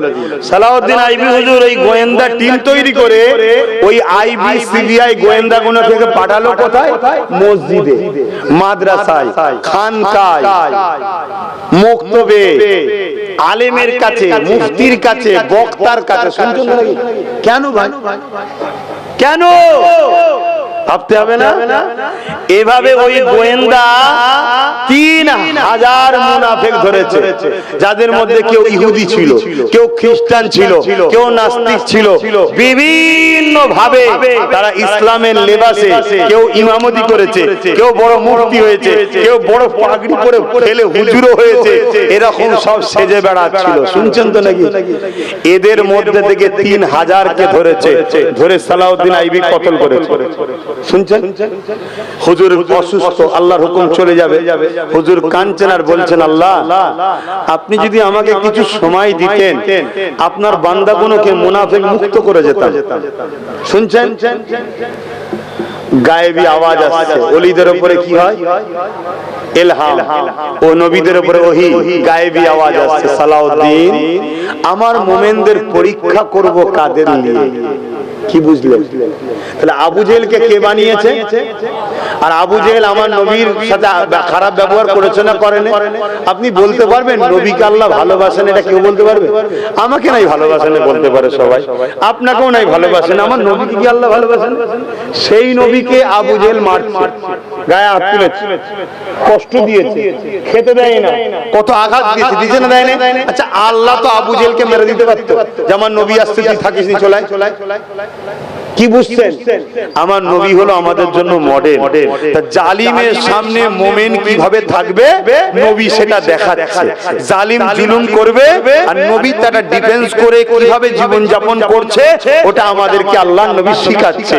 তাহলে পরীক্ষার জন্য জালিম থাকবে না, থাকবে না? তাহলে দেশের মাথায় বসিয়েছে জালিমকে দুটো কারণে, ইমানদারের পরীক্ষা আর মুনাফিকের জন্য শাস্তি। তুমি কি ভাবছো মুনাফিক গুলো পার পেয়ে যাবে নাকি? না না না, এখন তোমার হাতে আমায় শেষ করাবে, তারপরে তোমার পালা আসছে। কথা বুঝে আসছে নাকি? আরে এত প্রমাণ আমরা দেখেছি। আমারই ভারতবর্ষে কোন একজন কি রেজবি না কি নাম ছিল, কোন একজন কেউ সুপ্রিম কোর্টে কেস করেছিল 26টা কোরআনের আয়াত নাকি ভুল। মনে পড়ছে? আরে ভুলে গেছেন নাকি? সোশ্যাল মিডিয়া হই। হ্যাঁ মনে পড়ছে? নাম জানো? ওই রেজবি টিভি ছিল না? এরম একটা কি নাম ছিল তো? ঠিক বলেছে, মনে পড়েছে। আমার মাথায় থাকে না, হাজারো টেনশন থাকি তো। তো কি করলো? কোরআনের বিরুদ্ধে লাগলো। কোরআনের বিরুদ্ধে যখন লাগলো, কোরআনের দুশমনরা বলে বাহ বাহ বাহ বাহ বাহ বাহ বাহ বাহ বাহ করলো না? ও পম খেয়ে গেল মিডিয়ার সামনে, কোরআনের বিরুদ্ধে হদ্দ বলা বললো, মুসলমানের বিরুদ্ধে হদ্দ বলা বললো না, বললো না? লাস্টে পাম খেয়ে সুপ্রিম কোর্টে কেস করলো। সুপ্রিম কোর্ট আইনের চড় মেরে ওকে বার করে দিল। শুনছেন তো নাকি? লাস্টে ও কি করলো? কোথায় যাবো এবারে? লাস্টে ইসলাম ধর্ম ত্যাগ করে যারা বাবা করছিল তাদের পিছনে ছুটলো। শুনছেন তো নাকি? তাদের সাথে কিছুদিন থাকলো, তারা একে নিয়ে কিছুদিন অ্যাড দেখালো দুনিয়ায়, দেখো দেখো ইসলাম ছেড়ে চলে এসেছে, দেখো দেখো ইসলাম ছেড়ে চলে এসেছে। আর ও ভুল ভাল করতে শুরু করলো। শুনছেন তো নাকি? কিছুদিন পরে শোনা যাচ্ছে রাস্তার কুকুরের থেকেও বেহাল, কেউ আর পৌঁছে না। যারা গেছে তারাও লাইন। শুনছো তো নাকি? তারা বলছে বেরো বেরো বেরো বেরো, সেখান থেকেও লাথি খেয়ে লাস্টে ইদোর উদোর লাথি খেয়ে কখনো ই ফুটপাতে, কখনো ফুটপাতে, কখনো সেখানে। লাস্টে বলছে আমাকে আত্মহত্যা করতে হবে। তোর মতো কুকুরের আত্মহত্যা ছাড়া দ্বিতীয় কি রাস্তা আছে? ঠিক আছে, তোর ভালো লেগেছে কোন জায়গায় যেতে পারিস, আমাদের কোনো আপত্তি আছে নাকি? কেউ যদি চলে যায় আমাদের আপত্তি? একটু কথা বলছেন না কেন? তার রুচি, তার পছন্দ। হ্যাঁ আজানো। আচ্ছা আচ্ছা, আজানটা হয়ে যাক, নামাজটা কটায়? আজকে সব মুনাফিক মুসলমান গুলো আছে, এরা ভাবছে তো আমাদের খুব বাহাবা হচ্ছে। না না, প্রথম তোদেরকে দিয়ে আমরা ভালো যারা আছে আমাদেরকে শেষ করবে, কথা বুঝা? তারপরে কি বল দেখি, যখন কাজ মিটে যাবে তখন তাদের পালা আসবে। অতএব সময় থাকতে থাকতে কারো বিরুদ্ধে নয়, কারো ক্ষতি করে নয়, মানুষ জাতির জন্য, সমাজের শান্তির জন্য আমাদেরকে পার্টিসিপেট, পার্টনারে, ভাগীদারিতে রাজশক্তির দরকার আছে না? নাই? আমি আব্বাস সিদ্দিকী নেতা হয়নি, দাঁড়াইনি, আলাদা কথা, কিন্তু আমার ভাই দাঁড়িয়েছে, তাকে সম্পূর্ণ সাপোর্ট করি। আরো যদি কেউ ভালো ভালো লোক দাঁড়ায় তাকে সম্পূর্ণ সাপোর্ট করা দরকার আছে না? নাই? হ্যাঁ, আসুন আমরা সংগঠিত হই, ঐক্য হই। হ্যাঁ, আর যার সমস্ত উলামারা বলছেন এক হওয়া দরকার, সব ভুলে যাও, ফুরফুরাওয়ালা, অমুকওয়ালা, তমুকওয়ালা, এইওয়ালা, সেইওয়ালা, সব ভুলে যাও। অবশ্যই ভুলে যাব, 100% ভুলে যাব। কিন্তু তোমরা যে নবীর শানে গুস্তাখি করে রেখেছো, এলিয়ে ক্ষমা চাইতে হবে।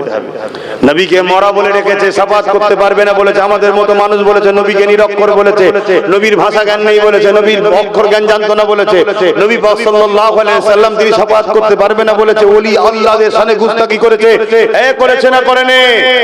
হ্যাঁ, কবর জিয়ারত করাকে মানব পূজার সঙ্গে সমতুল্য করেছে। আমার রাসূলুল্লাহ কবর জিয়ারত করেছে, তাহলে আমার নবী কি মানব পূজারী ছিল?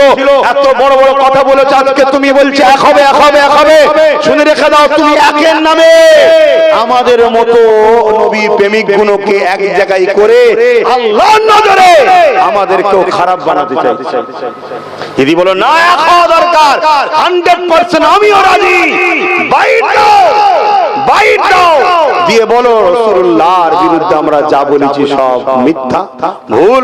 রাসূল হায়াতুন নবী, শাফাআতুন নবী, মেরাজ ওয়ালা নবী। তাহলে আমি আব্বাস সিদ্দিকী বলছি, চলো এক হতেই তো হবে, হুজুরের জন্য এক হতে হবে, ঠিক না বেটি? আমার কথা শুনে এখন যদি কোনো মুসলমানের মনে হয় যে ভাইজান সবই বুঝলাম, আমরা যদি এক না হই সংখ্যায় কম হয়ে যাব, আমি ওই কপাল ফাটা মুসলমানকে বলবো, ইসলাম কখনো সংখ্যাতে জেতে নে, ইসলাম কখনো অর্থতে জেতে নে, ইসলাম কখনো রাজ পাওয়ারে জীবন অস্ত্রতে জেতে নে, ইসলাম কখনো মানি পাওয়ারে জেতে নে। ইসলাম যতবার জিতেছে ইমানদারের সিনার পাওয়াতে আল্লাহর সাহায্যে জিতেছে। জোরে বলুন সুবহানাল্লাহ। আর একটু যদি খুলে বলি, যতবার আমরা জিতেছি আল্লাহর রহমতে জিতেছি। জোরে বলুন সুবহানাল্লাহ। আল্লাহর রহমতটা কি এবারে জানতে হবে। ওয়া মা আরসালনাকা ইল্লা রাহমাতাল লিল আলামিন। আল্লাহর রহমতটা হলো মুহাম্মাদুর রাসূলুল্লাহ। জোরে বলুন সুবহানাল্লাহ। তাহলে ইসলামে যতবার আমরা জিতেছি মুহাম্মদ রাসূল সিনায় ছিল, তাই জিতেছি। জোরে বলুন সুবহানাল্লাহ। যাদের দিলে নবী নেই আর তাদের সঙ্গে থেকে যারা আমাদেরকে মারতে চাইছে, এরাও জানে, এরাও জানে পারমাণবিক শক্তি আছে তো কি হয়েছে, সিনা থেকে যদি মোহাম্মদ রসুল বার করা না যায় পারমাণবিক বোমও ফেল হয়ে যাবে, ফাটবে না। জোরে বলুন সুবহানাল্লাহ। তার প্রমাণ দেখুন না বাগদাদের জমিনে 850 বছর আগে চলে গেছে, সুলতানে বাগদাদ 850 বছর চলে গেছে, সেখানে হাজার হাজার আমেরিকা মিসাইল ফেলেছে, একটাও ফাটেনি। কেন ফাটবে? হতে পারে 850 বছর আগে চলে গেছে, কিন্তু এই জমিনে সুলতানে বাগদাদ নবীর গোলাম এখনো রয়েছে। জোরে বলুন সুবহানাল্লাহ। তাই বাপ মাথায় রেখে দিও, এক হওয়া দরকার। ঐক্য হয়ে আল্লাহর কোরআন থাকতে বলেছে, ঐক্য হয়ে আমার রাসূল থাকতে বলেছে, কিন্তু লক্ষ্য পয়েন্ট হবে মুহাম্মাদুর রাসূলের গোলাম আমরা। কথা মাথায় ঢুকেছে? আর মুহাম্মাদের রাসূলের গোলাম কখনো মাদ্রাসার দুশমনের দালালি করবে না। আপনারা জানেন রাজ্যে মাদ্রাসা থেকে কোরআন তুলে দেওয়া হয়েছে, আপনারা জানেন মাদ্রাসার শিক্ষকগুলো বন্ধ করে দেওয়া হচ্ছে, আপনারা জানেন বিজেপি কেন্দ্র সরকার যে আইন বার করছে ওই আইনের মধ্যে লিখেছে অমুসলিমদের ঢুকাতে হবে। জানতেন নাকি? সে আইন সুপ্রিম কোর্টে এখন বন্ধ হয়ে আছে, ঠিক তো? কিন্তু রাজ্য সরকার অলরেডি দুটো অমুসলিমকে ঢুকিয়ে দিয়েছে, আপনারা জানেন? তা জানবেন কেন? কেন আমাদের মতো মোল্লারা তো রাজ্যের বিষয়ে বলে না, আমি তো ভাড়া পাই। শুনছেন তো নাকি? আজ সময় এসেছে ইমানদার লিডার ধরো, ইমানদারের পাশে দাঁড়াও। আমি একজন ধর্ম প্রচারক হিসাবে আমার নবীর উম্মতদের বলে যায়, বলার অধিকার আছে না নাই? নবী বলেছে কোরআশ ধরো। আর আলহামদুলিল্লাহ আমার ভাই বলে বলছি না, বাস্তবে তুমি মিলাও, নওশাদ কিন্তু একটা ইমানদার ছেলে, তোমরা ওর সাথে থাকো। একজন ধর্মগুরু হিসাবে, ইসলামের প্রচারক হিসাবে আপনাদের বলতে পারি না? কারণ আগামী দিন আরো বড় লড়াই হবে। কেউ সুপ্রিম কোর্টে যায়নি, ও গেছে। কথা মাথায় ঢুকছে না? ঢোকে না। অতএব সেই জায়গাটা আপনাদের মাথায় রাখতে হবে। আসুন একটু দাঁড়িয়ে যাই। হে নবী